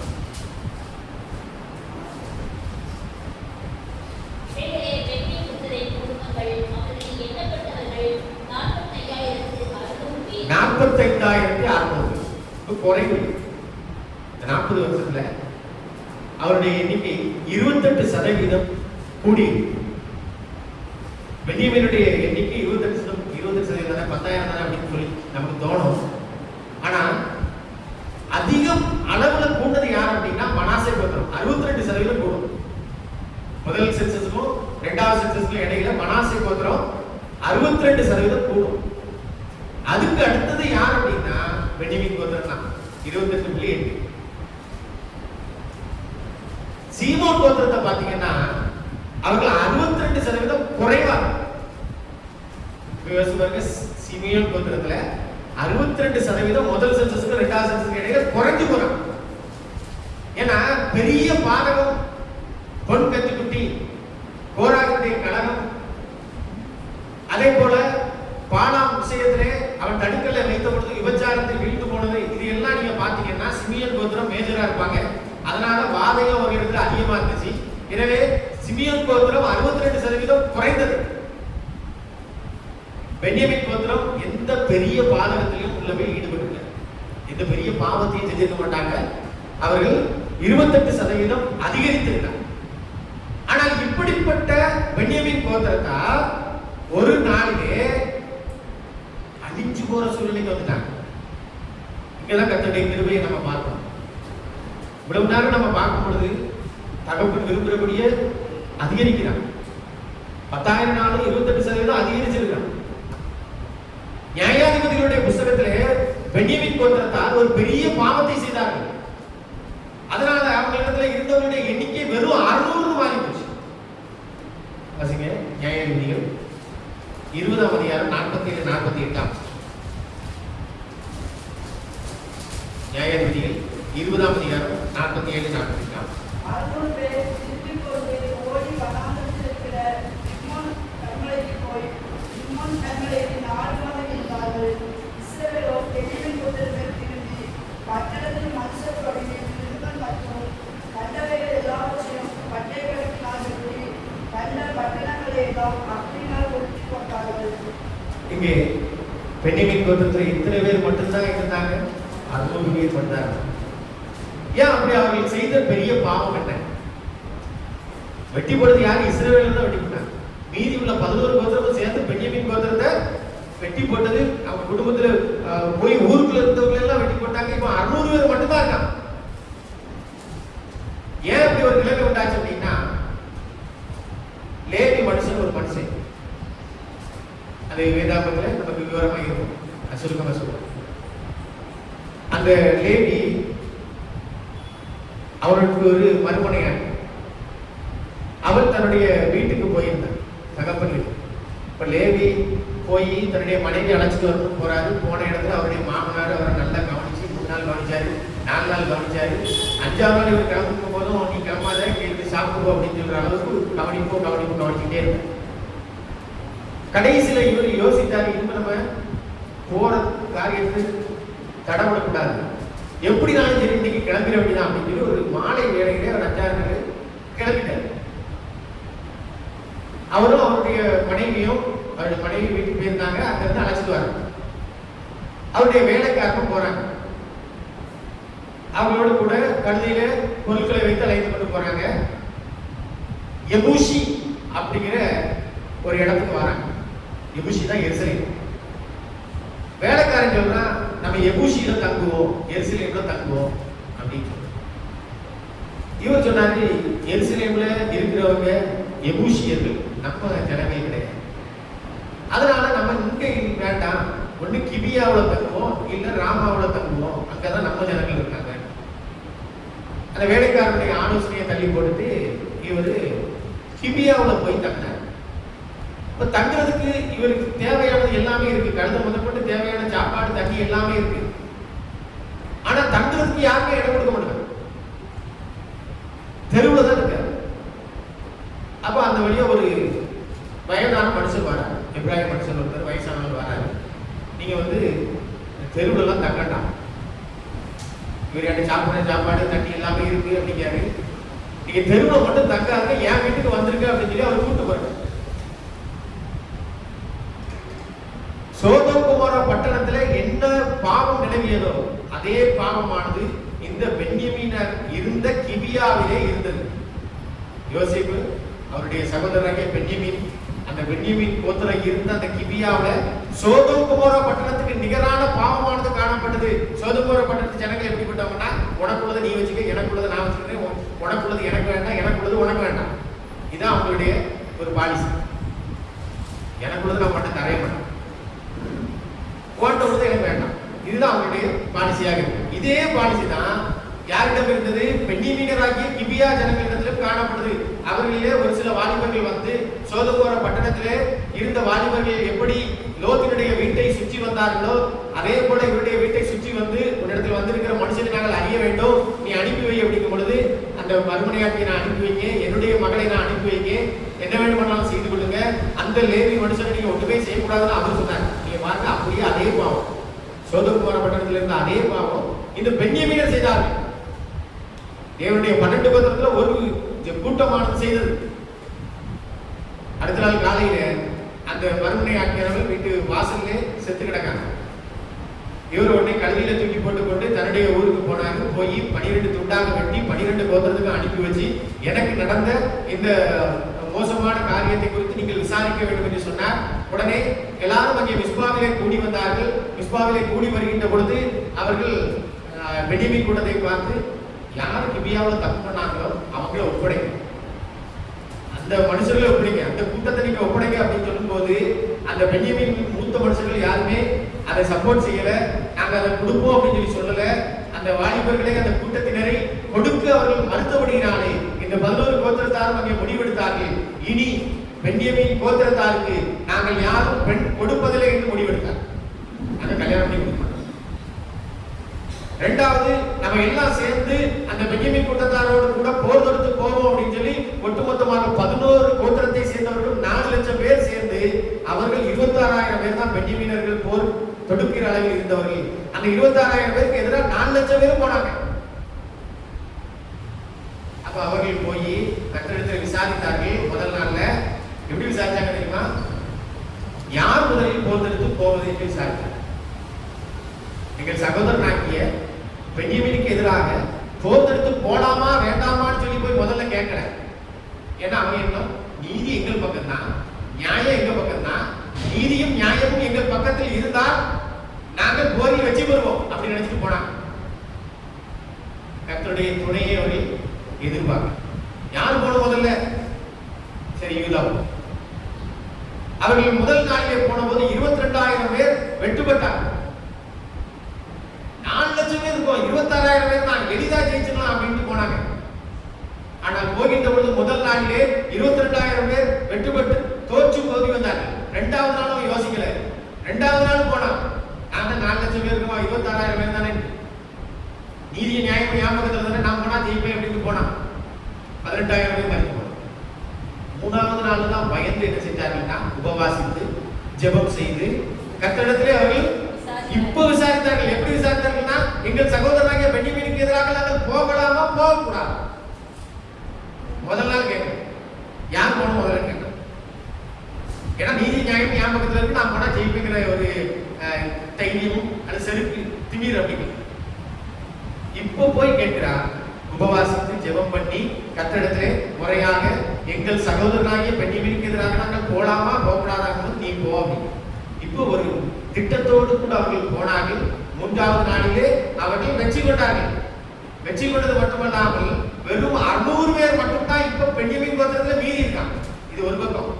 மற்ற 11 பேர் பக்கத்துல இருந்த தவறு நியாயம் அவர்கள் கடைசியில் வெற்றி பெற்றது இது ஒரு பக்கம் இருந்தாலும், இப்போ தோற்று போனதவர்களே சொந்த சகோதரர்கள் குடும்பம் தான். எல்லாம் முடிஞ்ச பிறகுதான் யோசித்து பார்க்கலாம், இப்ப மீதி இருக்கிறது 600 பேர் தானே. அசிங்க அதே நியாயாதிபதிகள் 21ஆம் அதிகாரத்துல 1, 2, 3ஆம் வசனத்தை வாசிங்க. நம்மில் ஒருவனும் தன் குமாரத்தை பெண்ணிற்கு துவாரமனை கொடுப்பதை செய்து ஆணையிட்டார்கள். ஆயிரம் ஜனங்கள் தேவனுடைய வீட்டிற்கு போய் அங்கே தேவ சன்னதியில் சாயங்காலம் மட்டும் இருந்து சத்தமிட்டு மிகவும் அழுது, இஸ்ரவேல் தேவனாகிய கர்த்தாவே, இன்று இஸ்ரவேலில் ஒரு கோத்திரம் எழுதப்படத்தக்கதாக இஸ்ரவேலில் இந்த காரியம் வேண்டது என்ன என்றார்கள். இப்போ எல்லாம் முடிந்த பிறகுதான் ரியலைஸ் பண்றான், தன்னுடைய சொந்த சகோதர கோத்திரத்திலே ஒன்று இல்லாம போயிட்டே அப்படின்னு அழுதுட்டான். சாயங்காலம் மட்டும் சத்தமிட்டு அவர்கள் அழுது, இஸ்ரவேலின் தேவனாகிய கர்த்தாவே, இன்று இஸ்ரவேலில் ஒரு கோத்திரம் குறைந்து போகத்தக்கதாக இஸ்ரவேலில் இந்த காரியம் நேரிட்டது என்ன? பென்யமீனை மோசே ஆசீர்வதித்தார். நானும் வயலில கர்த்தர் இருந்தார். ஒருவேளை கர்த்தர் அவ்வளவு சந்தோஷமா இருந்தார், ஒரு எல்லையில தங்கி இருப்பார் அப்படின்னு ஆசைப்படுறார்.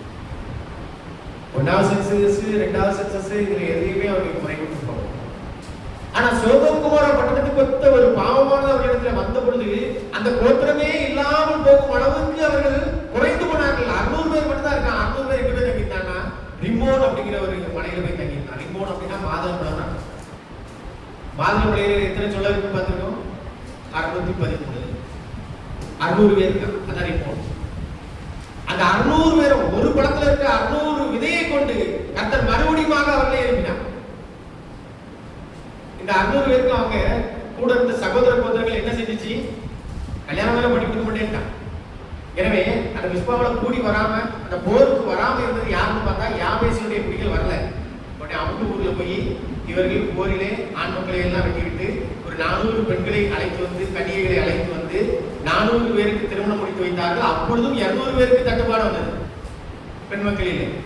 அப்பதான் ஒரு முடிவு பண்ணாங்க, சீலோவாவுல பண்டிகை கொண்டாடுவோம் வருஷந்தோறும்.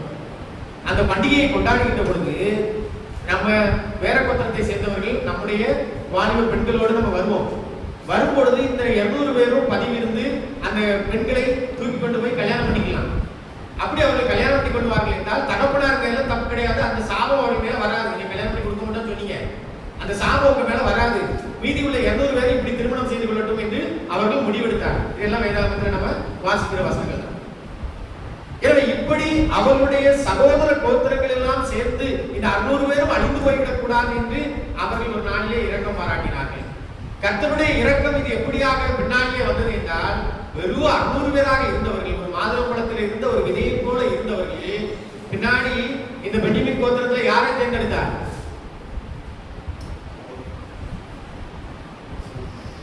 சவுல் ராஜா. முதல் ராஜா யாரை தேர்ந்தெடுத்தார்? பென்யமீன் கோத்திரத்திலே கீசின் குமாரனாகிய சவுலை கர்த்தர் தேர்ந்தெடுத்தார். அவர் சொல்லுவாரு, ராணுவ தளவாடத்துல போய் ஒளிஞ்சிடுவார். ராஜாவா தேர்ந்தெடுத்துக்கணும். ஐயோ, நாங்க இஸ்ரவேல் கோத்திரத்திலேயே அற்பமான கோத்திரம் அல்லவா? ஏன்னா இதான் காரணம். ஒரு நாள் அவ்வளவு குறுகி போனான். 600 பேரா இருக்கிற அளவுக்கு குறைந்து போனான். கோத்திரமே இல்லைன்னு சொல்லிட்டு ராத்திரிக்குள்ள சாயங்காலம் வரைக்கும் அவர்கள் அழுதார்கள்.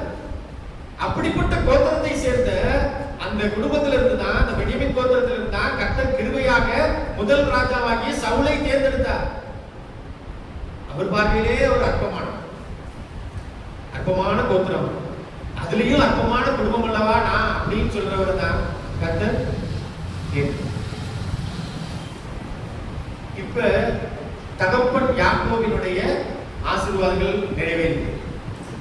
காலையில அவன் இறையை பட்சிப்பான் சவுல். மாலையிலே அவன் கொள்ளையிட்டதை பங்கிடுவான். யார் அப்படின்னு பாத்தீங்கன்னா, எஸ்தருடைய புஸ்தகத்துல, எஸ்தர் புஸ்தகத்துல மறைவாக கர்த்தர் வலதுகரமாக பயன்படுத்தி ரட்சிப்பதை யார் ரட்சிப்பார்? யாரை கொண்டு ரட்சிப்பார்? எஸ்தர் புஸ்தகத்துல பென்யமீன் கோத்திரத்தை சேர்த்த. பென்யமீன் யூதாவும் சேர்ந்து யூத கோத்திரம் தான் பண்ணும். வாசிங்க எஸ்தருடைய புஸ்தகம் 2ஆம் அதிகாரம் 5ஆம் இடம். அப்பொழுது சூசான் அரண்மனையிலே பென்யமீனாகிய கீசின் குமாரன் சிமேயுடைய மகனாகிய யாமின் குமாரன் மொர்தெகாய் என்னும் பெயருள்ள ஒரு யூதன் இருந்தார். பென்யமீன் யூதன். ஏன்னா பென்யமீன் கோத்திரம் எப்பவுமே யூதாவோட சேர்ந்தா சொல்றாங்க, அதனால தான் யூதன். மற்றபடி மொர்தெகாய் யாரு? பென்யமீனன். எஸ்தர் யாரு? பென்யமீனன். மாலையிலே அவர்கள் கொள்ளையிட்டதை பங்கிடுவார்கள் அப்படிங்கிற ஆசீர்வாதத்தை யாக்கோபு கொடுத்தாரு. அவர்கள் அகாஸ்வேருடைய ராஜாவின் காலத்திலே 70 வருஷம் அவர்கள் பாபிலோன்ல இருந்த சமயத்தில் இது நடந்த காரியம். அப்பொழுது அவர்களுக்கு ஒரு காலத்திலே பென்யமீன் கோத்திரத்தை 11 கோத்திரத்தார் சேர்ந்து காப்பாற்றினார்கள். இப்போ அதுக்கு கைமாறா பாபிலோன்ல எல்லா யூத கோத்திரத்தாரும் மீதி உள்ள அத்தனை கோத்திரத்தார் 12 கோத்திரத்தாரும் சேர்ந்து தான் அழிவு வந்துச்சு. ஆனா அந்த 12 கோத்திரத்தாரையும் மீட்பதற்காக கர்த்தர் யாரை வலதுகரமாக பயன்படுத்தினார்? பென்யமீனை, நம்ம மொர்தெகாயையும் எஸ்தரையும் பயன்படுத்தினார். தேவனுடைய பிள்ளைகளே, அப்ப கர்த்தர் எப்படி ஒண்ணுமே இல்லை அப்படிங்கிற அளவுக்கு, ஜீவன் இல்லை கொஞ்சோண்டு ஊசலாடிக்கிட்டு இருக்கு அப்படிங்கிற நிலைமைக்கு பென்யமீன் போனாலும் மறுபடியும் அவர்களை எடுத்து வந்து அவர்களை சவுலுக்கு இந்த ராஜாவை கொடுத்தார். அதே போல இவங்க ஒரு நாள் காப்பாத்தினாங்க. மீதி உள்ள எல்லா கோத்திரத்தையும் காப்பாற்றும்படிக்கு எஸ்தரையும் மொர்தெகாயையும் கர்த்தர் கொடுத்தார். இதுதான் தேவனுடைய கிருபையாக காணப்படுகிறது. இன்னும் ஒண்ணு தேவனுடைய கிருபை, மோசே கொடுத்தார் பாருங்க ஒரு ஆசீர்வாதம். அந்த ஆசீர்வாதம் எங்க நிறைவேறுதுன்னா, யோசுவாவுடைய புத்தகம் 18ஆம் அதிகாரம் 21, 28. யோசுவா 18ஆம் புத்திரரே, கோத்திரத்திற்கு அவங்களுடைய வம்சங்களின்படி இருக்கிற வம்சத்தில் இருக்கிற பட்டணங்கள் அவன: எரிகோ, பெத்கோத்லா, கேசிஸ் பள்ளத்தாக்கு, பெத்தாப்ரா, 28, சேலா, ஏலே, எருசலேம் ஆகிய எபூசி, கிபேயா, கிரேயா என்னும் 14 பட்டணங்களும் அவைகளின் கிராமங்களுமே பென்யமீன் புத்திரருக்கு அவர்கள் வம்சங்களின்படி இருக்கிற சுதந்திரம் இதுவே. பென்யமீனுடைய எல்லைகளில் கர்த்தர் வாசம் பண்ணுவார். வாசம் பென்யமீனுடைய எல்லை எது? இந்த 14 பட்டணங்கள்ல ஒரு பட்டணம் எது? எபூசி என்கின்ற எருசலேம். எருசலேம் யாருடைய நிலப்பரப்புல இருந்துச்சு? பென்யமீனுடைய நிலப்பரப்புல தான் எபூசி என்கின்ற எருசலேம் இருந்துச்சு. மோசே கொடுத்த ஆசீர்வாதம் அதுதான். கர்த்தர் உன்னுடைய எல்லைகளில் தங்குவார். உன் எல்லையில தான் தேவனுடைய ஆலயம் அங்கே உண்டாகும். பின்னாடி தாவீது தன்னுடைய எல்லையில் இல்லாமல் அர்னோன் எனப்படுகின்ற ஒரு மனுஷனுடைய எல்லையில வச்சு அந்த வாதையானது நிறுத்தப்பட்டது. அந்த பூமியை நான் இலவசமாக வாங்க மாட்டேன் அப்படின்னு சொல்லி அந்த அர்னோன் என்கின்ற மனுஷனிடத்துல இருந்து காசு கொடுத்து அந்த பூமியை வாங்குவார். தேவனுடைய ஆலயம் அமைகின்ற இடத்தை வாங்குவார். எனவே தேவனுடைய பிள்ளைகளை பென்யமீன் கோத்திரத்தாருக்கு கொடுத்த எல்லா ஆசீர்வாதமும் நிறைவேறிச்சு. இடையில அவன் செய்த தவறின் காரணமாக அவன் அழிந்து போக போனான். ஆனா கர்த்தர் அழிய விடல. தேவனுடைய பிள்ளைய அங்கே அழிய விடல. கிருபையினாலே அவர் பென்யமீன் கோத்திரத்தை காப்பாற்றினார். பென்யமீன் கோத்திரத்திலே அவர் வாசம் செய்யும்படி அந்த எல்லையும் தேர்ந்தெடுத்தார். சாலமோனுடைய தேவாலயம் அமைந்த இடம் வந்து பென்யமீனுடைய நிலப்பரம். மூன்றாவதாக நாம் பார்க்கின்ற பொழுது வேகமாக சொல்றேன், அம்மோனியர்கள் மோவாபியர்களுக்கு கர்த்தர் மோவாபியர் அம்மோனியர் யாருக்கு தெரியும்? லோத்தினுடைய மகள்களாலே அங்கே பிறந்தவர்கள் தான் அம்மோனும் மோவாபும். ஆனா இந்த அம்மோனும் மோவாபும் கர்த்தர் அவங்க மேல கிருபையா இரக்கமா இருந்தாலும் அது புரியாதவர்கள். சில பேருக்கு தெரியாது கர்த்தர் நம்ம மேல கிருபையா இருக்காரு, அன்பா இருக்காரு அப்படிங்கிறது தெரியாது. மோவாபும் அம்மோனும் அப்படிதான் இருந்தாங்க. என்னென்ன தப்பு செஞ்சாங்க அப்படின்னா, அவர்கள் பாவத்தினாலே பிறந்தவர்கள் என்பது ஒண்ணு. ஆனா அதை கூட கர்த்தர் கிருபையினாலே மன்னிச்சு அவன் எல்லைக்கு போவாத, அவன் எல்லாம் அவனுக்கு தான், லோத்தினுடைய பிள்ளைகளுக்கு தான் லோத்தினுடைய எல்லை, அந்த அம்மோனும் மோவாபும் அவருடைய எல்லை, உனக்கு நான் கொடுக்கல அப்படின்னு சொல்லி இஸ்ரவேலுக்கு கர்த்தர் சொல்லிட்டார். ஆனா அது அவனுக்கு தெரியல. கர்த்தர் தம் மேல இரக்கமா இருக்கிறார் அப்படிங்கிறது அம்மோனுக்கு தெரியல, மோவாபுக்கு தெரியல. மோவாப் என்ன செய்யறான்? பாலாமை கூட்டு வந்து, அந்த பாலாமை கூட்டு வந்து, பிளேயாமை கூட்டு வந்து இஸ்ரவேல் ஜனங்களை சபிப்பதற்கு கொண்டு தான் மோவாபினுடைய ராஜா. மோவாபின் ராஜாவாகிய பாலாக்கு இஸ்ரவேல் ஜனங்கள் வருவதை பார்த்து அவன் கர்த்தர் தம் மேல வைத்த அன்பை உணராம இந்த ஜனங்கள் தங்களை மேய்த்து போடுவார்கள் என்று தவறாக நினைத்துக் கொண்டு இஸ்ரவேல் ஜனங்களை சபிப்பதற்காக பிளேயாமை அழைத்துக் கொண்டு வந்தான். கர்த்தருடைய பிள்ளைகளை சபிக்க முடியாது. அடுத்தது மோவாபியனும் மீதியானியனும் சேர்ந்து பிளேயாமினுடைய ஆலோசனைப்படி இஸ்ரவேல் ஜனங்களை விழப்பண்ண வேண்டுமானால் அவனை பாவத்தில் விழுந்தாதான் கர்த்தர் அவனை வெறுப்பார். அவனை நீ பாவத்தில் விழப்பட்டு, அவனை நீ விபச்சாரத்தில் விழப்பட்டு அப்படின்னு சொல்லி மோவாபிய ஸ்திரீகளும் மீதியானிய ஸ்திரீகளும் சேர்ந்து இஸ்ரவேல் ஜனங்களை விபச்சாரத்தில் விழப்பண்ணினார்கள். இது ஒரு பாவம். அடுத்து இஸ்ரவேல் ஜனங்கள் வருகின்ற பொழுது அம்மோனியனும் மோவாபியனும் வந்து தண்ணீரோடு உணவோடு கூட அவர்களை வரவேற்கவில்லை என்று சொன்னார். இவ்வளவு பாவங்கள் இருந்ததால ஒரு நாள் உபாகம் 23 அதிகாரம் 3-4 வசனத்தை வாசிக்க. உபாகம் 23:3-4 வசனம்.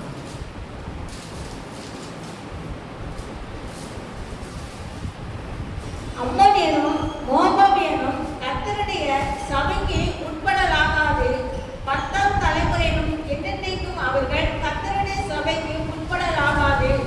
நீங்கள் எகிப்திலிருந்து புறப்பட்டு வருகிற வழியிலே அவர்கள் அப்பத்தோடும் தண்ணீரோடும் உங்களுக்கு எதிர்கொண்டு வராததின் நிமித்தம் உங்களை சபிக்கும்படியால் மெசொப்பொத்தாமியாவின் ஊராகிய பெத்தோரியனின் பேயோரின் குமாரன் பிலேயாமுக்கு கூடி பேசி அவனை அழைப்பித்த நிமித்தம் இப்படி செய்ய வேண்டும்.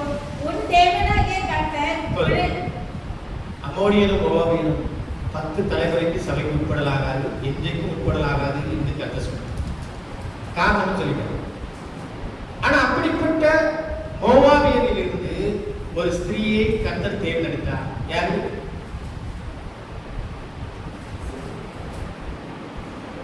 ரூத். நகோமி மோவாபிய தேசத்துக்கு போனாங்க. மோவாபிய தேசத்துக்காரன் சாப்பாடு தண்ணியுமே கொடுக்க மாட்டாங்க. அப்படி தேசத்துக்கு இவங்க 10 திருப்பதிக்கு போயிருக்காங்க. அவங்களுக்கு போக வேண்டிய நிலைமையே கிடையாது. ஆனா போனாங்க. நான் அவ்வளவு கஷ்டப்பட்ட குடும்பம் கிடையாது. ஆனா இவங்க மோவாபுக்கு போனாங்க. போன இடத்துல ரூத் மருமகளும் மருமகளா வர்றாங்க. கணவன் மகன்கள் இறந்து போனாங்க. திருப்பி வரும்பொழுது உன் தேவனாகிய கர்த்தர் என் தேவனாகிய கர்த்தராக இருப்பார் அப்படின்னு சொல்லிட்டு அந்த மோவாபிய ஸ்திரீ உறுதியாக இருந்தபடினாலே கர்த்தர் அந்த ஸ்திரீயை ஏற்றுக்கொண்டார். ஆனா வசனம் என்ன சொல்லுது? அம்மோனியனும் மோவாபியனும் 10 தலைமுறைக்கு உட்படலாகாது. அவன் இப்படிலாம் பண்ணியிருக்கான். சாப்பாடு தண்ணி உனக்கு தரல, பிள்ளையாம இழந்துட்டு வந்தான், பாவத்துல விளம்பண்ணான், சபிக்கிறதுக்கு கூட்டு வந்திருக்கான். அப்படிப்பட்ட மோவாபியனும் அம்மோனியனும் சேர்க்காதன்னு சொன்னாலும் கர்த்தர் இரக்கமாக ரூத்தை அங்கே தாவீதினுடைய மூதாதையராக தேர்ந்தெடுத்தார். போவாஸ் ஓபேத்தை பெற்றார், ஓபேத் ஈசாயை பெற்றார், ஈசாய் தாவீதை பெற்றார். தாவீதுடைய வம்சத்துக்கு அங்கே மோவாபிய ஸ்திரீயில் ஒருத்தியாகிய ரூத்தை அழைத்து வந்தார். அப்ப அது கர்த்தருடைய கிருபை. நாமால் யாரு?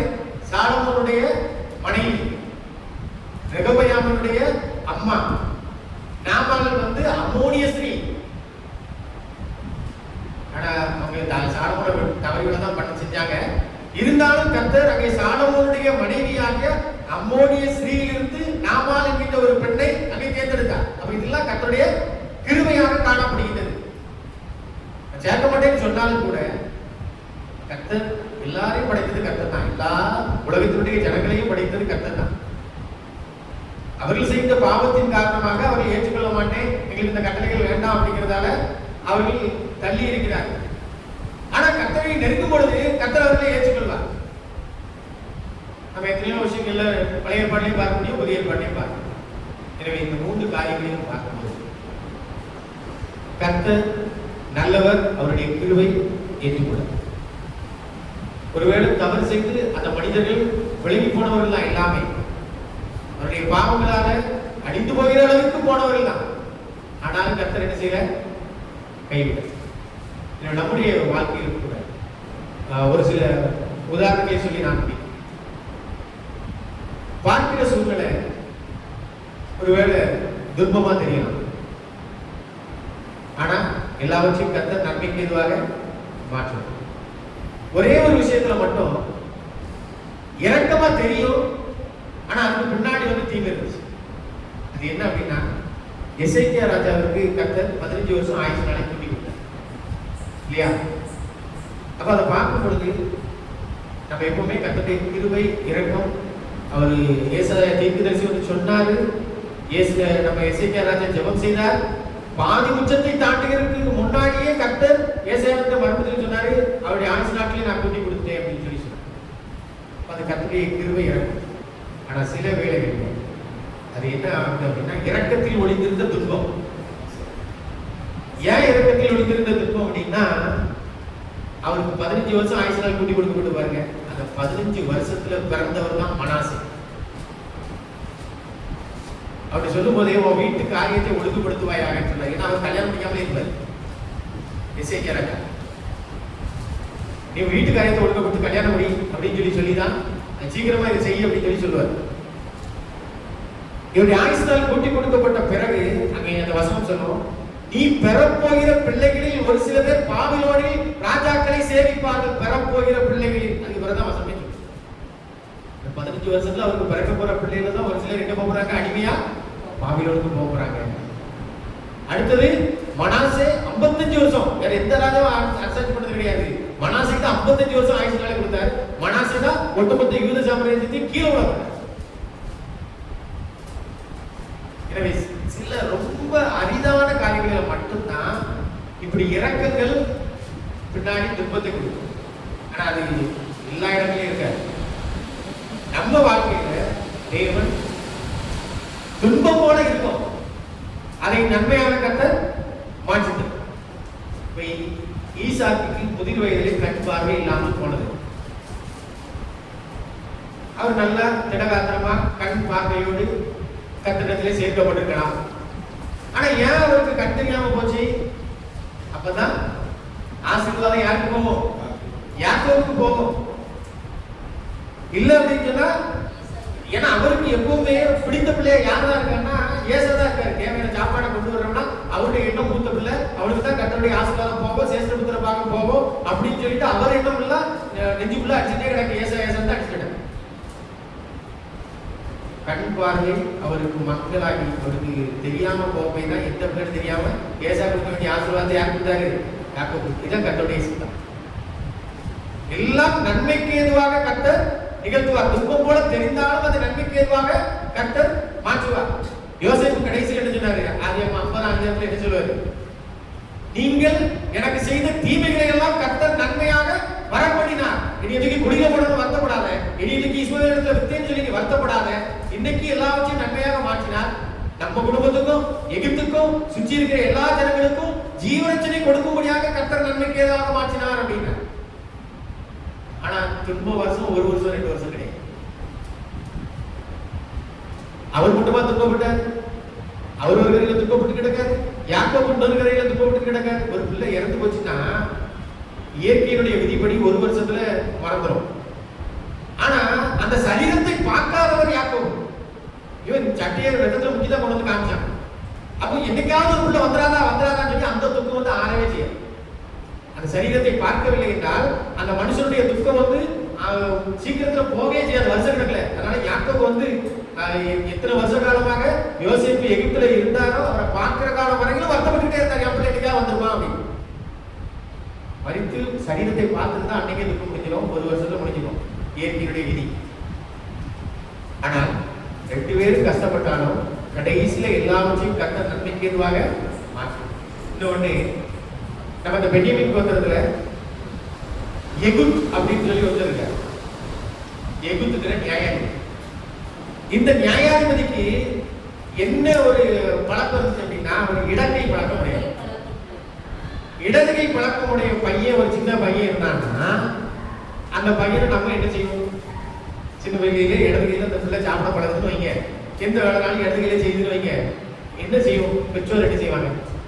முடிஞ்ச வரையிலும் மாற்றுவதற்கு முயற்சிப்பாங்க. இனி முடியாது அப்படிங்கிற பட்சத்தில் வலது கையில போய் போட்டு, ஏன்னா இடது கையில இருந்தா இவன் சமூகத்தால் அங்கீகரிக்கப்படுவானா அப்படிங்கிற ஒரு எண்ணம் இருக்கு. அப்ப அது ஒரு குறையா நம்ம பார்க்கணும். இன்னைக்கு ஒருவேளை மாடர்ன் உலகத்துல வந்து அது வந்து சரி காமன் அப்படின்னு விடப்பட்டாங்க. அந்த காலத்துல யோசிச்சு பாருங்க, அது இடதுகை பழக்கமுடையவனாக அவன் காணப்பட்டான். அது அவர்கள் தகப்பன் தாயை பொறுத்தவரை குறை, அவருடைய சமுதாயத்தை பொறுத்தவரை குறை. ஆனா ஒரு நாள்ல அந்த இடதுகை பழக்கம் தான் அவனை மட்டுமல்ல இஸ்ரவேல் கோத்திரத்தையே காப்பாத்துச்சு. எக்லோன் எனப்படுகின்ற ராஜா 18 வருஷமாக அவர்களை ஆட்சி பண்ணி கொண்டிருந்தார். அந்த எக்லோனை பார்ப்பதற்காக எகுத் போறாரு. போகும் பொழுது வலதுகை பழக்கம் உடையவன் தன்னுடைய கத்தியை எங்கே ஒளித்து வைத்திருப்பான்? இடது பக்கத்திலே ஒளித்து வைத்திருப்பான். இடதுகை பழக்கம் உடையவன் எங்கே வச்சிருப்பான்? இங்க இருந்து விடுவான். அப்ப இங்க வச்சிருப்பான். ஆள்கள் பரிசோதிக்காங்க. பரிசோதிக்கும் போது வழக்கமா எங்க பரிசோதிப்பாங்க? வலதுகை பக்கம். அவனை இடதுகை யாரும் எதிர்பார்க்க மாட்டான். இதான் வீறுகிற ஓனாய், எதிர்பாராம தாக்குவான். வலதுகை பக்கம் அவன் இடதுகை பக்கம் அவன் நல்லா சோதிச்சு பார்த்தாங்க, கத்தி அங்க இல்ல, இங்க அசால்ட்டா விட்டான். இவன் எக்லோனை பார்க்க போன பொழுது அவனுக்கு கொடுத்துட்டு வந்தவங்களை எல்லாம் வழி அனுப்பி விட்டுட்டு மறுபடியும் உன்னை பார்க்கணும் அப்படின்னு சொல்லி அவனிடத்துல போய் அவன் நல்ல நினம் உள்ள ஒரு மனுஷன், கொடுத்த மனிதன். அவன் கத்தியை தன்னுடைய இடதுகையை வைத்து வலதுபுறத்திலிருந்து உருவி அவன் அந்த நினந்துள்ளி போன அந்த எக்லோனுடைய வயிற்றிலே சொருகி பின் வரட்டும் அந்த அழகானது கத்தியுடைய அழகு வந்துச்சு. எதிர்பார்க்கல அவங்க. வீறுகிற ஓனாயை போல அவன் வந்து அட்டாக் பண்ணுவான்னு எதிர்பார்க்கல. ஓனாய் வந்து திடீர்னு தாக்கும். அதே போல வலது பக்கத்துல தான் அவன் கையை பழக்க முடியும் அப்படின்னா இடது கை பக்கத்துல தான் இருக்குன்னு சொல்லி அவங்க எதிர்பார்த்தாங்க. திடீர்னு இடது கையில இருந்து அவன் கத்தியை உருவி அவன் தாக்குவான்னு சொல்லி எதிர்பார்க்கல. ஒரு ஓனாயினுடைய அட்டாக் போல அவன் இருந்துச்சு. நான் தகவல் சொன்னார், வீறுகிற ஓனாய். பாருங்க, துன்பமாய் தெரிந்தது, அவங்களை பொறுத்தவரை வருத்தமாய் தெரிந்தது. ஒரு நாள் அதை கர்த்தர் நன்மையாக முடிய பண்ணினான். அவன் மட்டும் இல்ல, நியாயாதிபதிகள் 21 26,000 பெண்ணியமீன் இருந்தாங்க பார்த்தீங்களா? அந்த 26,000த்துல 700 பேர் எப்படிப்பட்டவங்க? 700 பெண்ணியமீனர்கள் இடதுகை பழக்கம் உடையவர்கள். அவர்கள் மயிலையும் தவறாது கவனெறிகிறவர்கள். ஒரு சின்ன இலை கூட தவறாத அளவுக்கு அவன் இடது கையில கரெக்டா குறிப்பா தெரியுமா? 26,000 பேர் தான் பெண்ணியமீன் இருந்தான். முதல் நாள் இஸ்ரவேல் 11 கோத்திரத்தார்ல 22,000 பேர் அடிச்சான். 2வது நாள் 18,000 பேர் அடிச்சான். எப்படி அப்படின்னா எதிர்பாராத தாக்குதல். ஒரு போர்க்களத்தில் எடுக்கும் போது காரணம் வச்சுட்டு இருக்கான். எல்லாரும் என்ன எதிர்பார்ப்பான்? வலது வகையை சுழற்சி எறிவான். அந்த கல் இப்படி வரும், நம்முடைய கேடயத்தை கொண்டு இப்படி தாக்கலாம், தடுக்கலாம் அப்படிங்கிறது தான் அவங்க எண்ணம். ஆனா போர்க்களத்துல இவன் எல்லாம் 700 பேர் இடதுகை பழக்கம் உடையவன். இடதுகையை சுழற்சி வீசும் போது அவன் எரிகிற கவன் இப்படி வந்து தாக்கும், மயிலையும் தவறாம தாக்கும். பெண்ணியமீனுக்கு அப்படிப்பட்ட ஒரு ஆசீர்வாதத்தை கர்த்தர் கொடுத்தது. நம்ம பொறுத்தளவு அது குறைதான், குறையா நினைப்போம். இனி நாம் குறையா நினைக்கின்ற காரியங்களை கர்த்தர் நிறைவாக மாற்றுவார், நன்மையாக மாற்றுவார். துன்பமாக இருப்பது நன்மையாக மாறும். ஒரு மனுஷன் அவசரமா கிளம்புகிறான். அவர் வந்து கப்பல் பிரயாணம் மேற்கொள்ள போறார். அவர் கப்பல் பிரயாணம் மேற்கொள்வதற்கு வேக வேகமா கிளம்புறான். கிளம்புற நேரத்துல பார்த்தா ஒரு கால் செருப்பு இருக்கு, இன்னொரு கால் செருப்பு எவ்வளவு தன்னாலும் கிடைக்கும். ஒரே ஃப்ரஸ்ட்ரேஷன், மன அழுத்தம் தாங்க முடியல. எங்கடா செருப்பு அந்த விளைவு அந்த செருப்பை காணும்னு சொல்லி தேடிக்கிட்டே இருக்கான். ஒரு செருப்பை போட்டு எப்படி போக, செருப்புலாம் எப்படி போக. இப்ப கடைசியில இது காலதாமதமாகி கப்பலை விட்டுட்டான். அப்ப அது எவ்வளவு கஷ்டமா இருக்கும். நம்ம எவ்வளவு பணம் செலவழிச்சிருக்கோம், எவ்வளவு வீணா போச்சு. கடைசியில் அது எப்படி நன்மையா மாறிச்சு? அவன் போக வேண்டிய கப்பல் மூழ்கி போச்சு. நல்ல வேலை போகல. செருப்பு காணாம போய் இவ்வளவு நேரம் நான் தேடிக்கிட்டு கிடந்தேன்.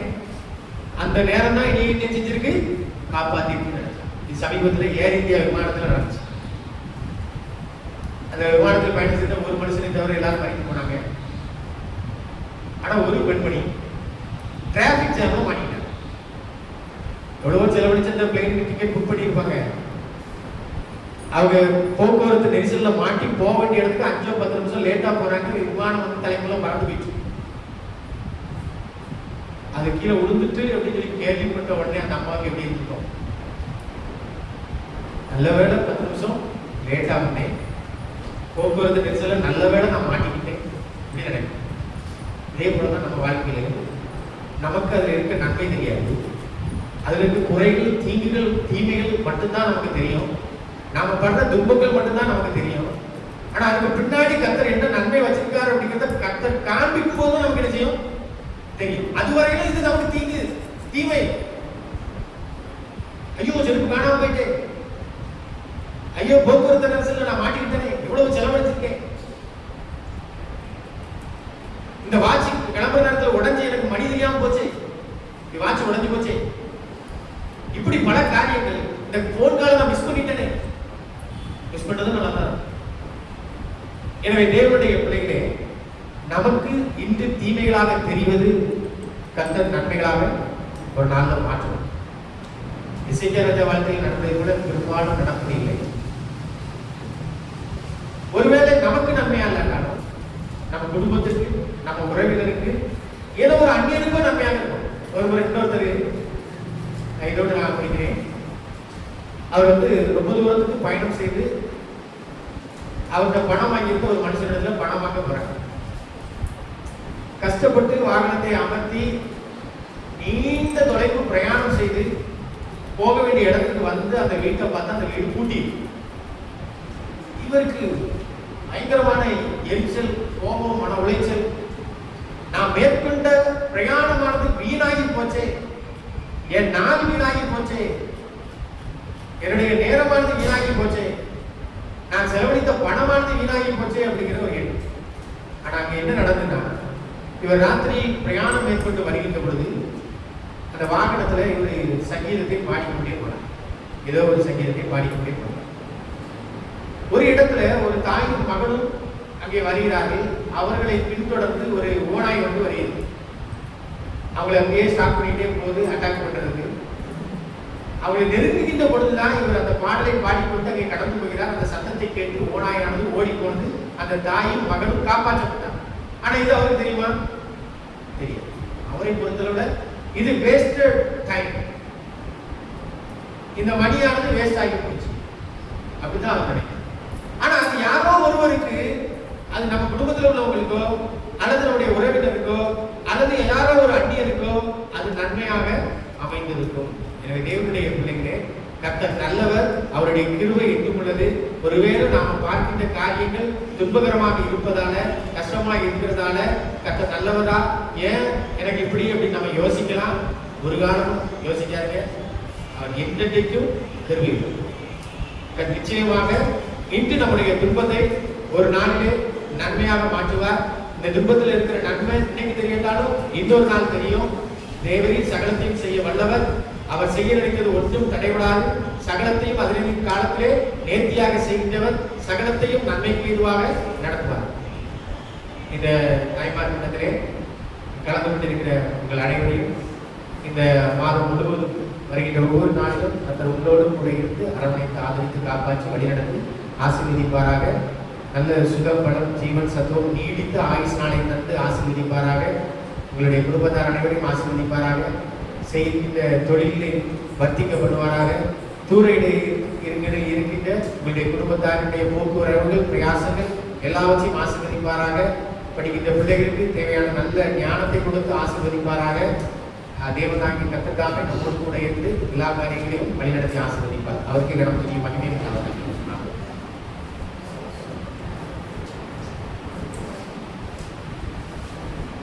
எழுந்திருந்து நாம் ஜெபம் செய்வோம். பரமநிலையில் பிதாவே, உடைய நாமம் பரிசுத்தப்படுவதாக, உடைய ராஜ்யம் வருவதாக, உடைய சித்தம் பரமத்திலே செய்யப்படுவது போல பூமி செய்யப்படுவதாக. அன்றுள்ள ஆகாரத்தை எங்களுக்கு இன்று தாரும். எங்களுக்கு விரோதமாய் குற்றம் செய்வது போல எங்கள் குற்றங்களை எங்களுக்கு மனிதம் எங்கள் சோதனை பிரவேசிக்கப்படாமல் கேட்டு கொள்ளும். ராஜ்யமும் வல்லமையும் மகிமையும் எங்களுக்கு நேசிக்கிற எங்கள் அன்பு தகப்பனே, ஆண்டவரே ஸ்தோத்திரம். ஆண்டவரே ஸ்தோத்திரம். மாதத்திலே முதல் ஞாயிற்றுக்கிழமையிலே சாயங்கால வேளையிலே எங்களை ஆண்டவர் ஒவ்வொரு மாதங்களிலும் கூடி வர செய்தவரே நன்றி செலுத்துகிறோம். ஆண்டவரே மதிப்புக்குரிய திரு ஆண்டவரே ஸ்தோத்திரம். தானின் அவர்களுக்காகவும் அவர்கள் குடும்பத்திற்காகவும் ஜெபிக்கிறோம். தேவன் இதை ஆண்டவரே அவர்களுக்கு ஒரு பொறுப்பாக கொடுத்து ஆண்டவரை சிறப்பாக நடத்தி கொண்டு வருகிறார்கள். அப்பா, இதில் அநேக சிரமங்கள் இருந்தாலும் ஆண்டவரை எப்படியாவது சபை மக்கள் ஆண்டவரை ஆண்டவரை அறிந்து கொள்ள வேண்டும், வேதவசனத்தின் காரியங்களை புரிந்து கொள்ள வேண்டும் என்பதற்காகவே இன்றைக்கு ஆண்டவரை ஒவ்வொரு மாதங்களிலும் அவர்கள் முயற்சி எடுத்து வருகிறார்கள். அப்பா, இன்னும் அவர்களை ஆசீர்வதிக்கும்படியாக சரீர பலத்தை தரும்படியாக அவர்கள் தொழுவியாரையும் பிள்ளைகளையும் கத்திர ஆசீர்வதிக்கும்படியாக அவர்கள் தங்கியிருக்கிற இடத்திலும் தேவ கிருபை பாதுகாப்பு இருக்கும்படியாக ஜெபிக்கிறோம். ஆண்டவரை திரு ஆண்டவரை ஸ்தோத்திரம். ஏனோக்கு அவர்களுக்காக நாங்கள் ஜெபிக்கிறோம். அப்பா, அவர்களையும் கத்தர் ஆசீர்வதிக்க வேண்டும். ஆண்டவரே அவர்கள் ஆண்டவரை இந்த நாளிலும் ஆண்டவரை சிறப்பாய் ஆண்டவரை வேதத்தை பற்றி ஆண்டவரை சத்தியத்தை பற்றி ஆண்டவரை உண்மையை பற்றி ஆண்டவரை நீதியை பற்றி ஆண்டவரை எப்படி வாழ வேண்டும், எப்படி இருக்க வேண்டும், தேவன் எப்படி இருந்தால் எப்படி ஆசீர்வதிப்பார், எப்படி நடத்துவார் என்று சொல்லி அழகாக ஆண்டவரை விவரித்து வேத வசனங்களை ஒவ்வொன்றாக ஆண்டவரை எடுத்து காண்பித்தார்கள். ஆண்டவரே தேவனை இப்படிப்பட்ட ஞானத்தை அவர்களுக்கு தந்தபடினால் நன்றி செலுத்துகிறோம். அப்பா, அவர்களை கர்த்தர் ஆண்டவரை அநேக இடங்களுக்கு அழைத்து செல்லும்படியாக ஜெபிக்கிறோம்.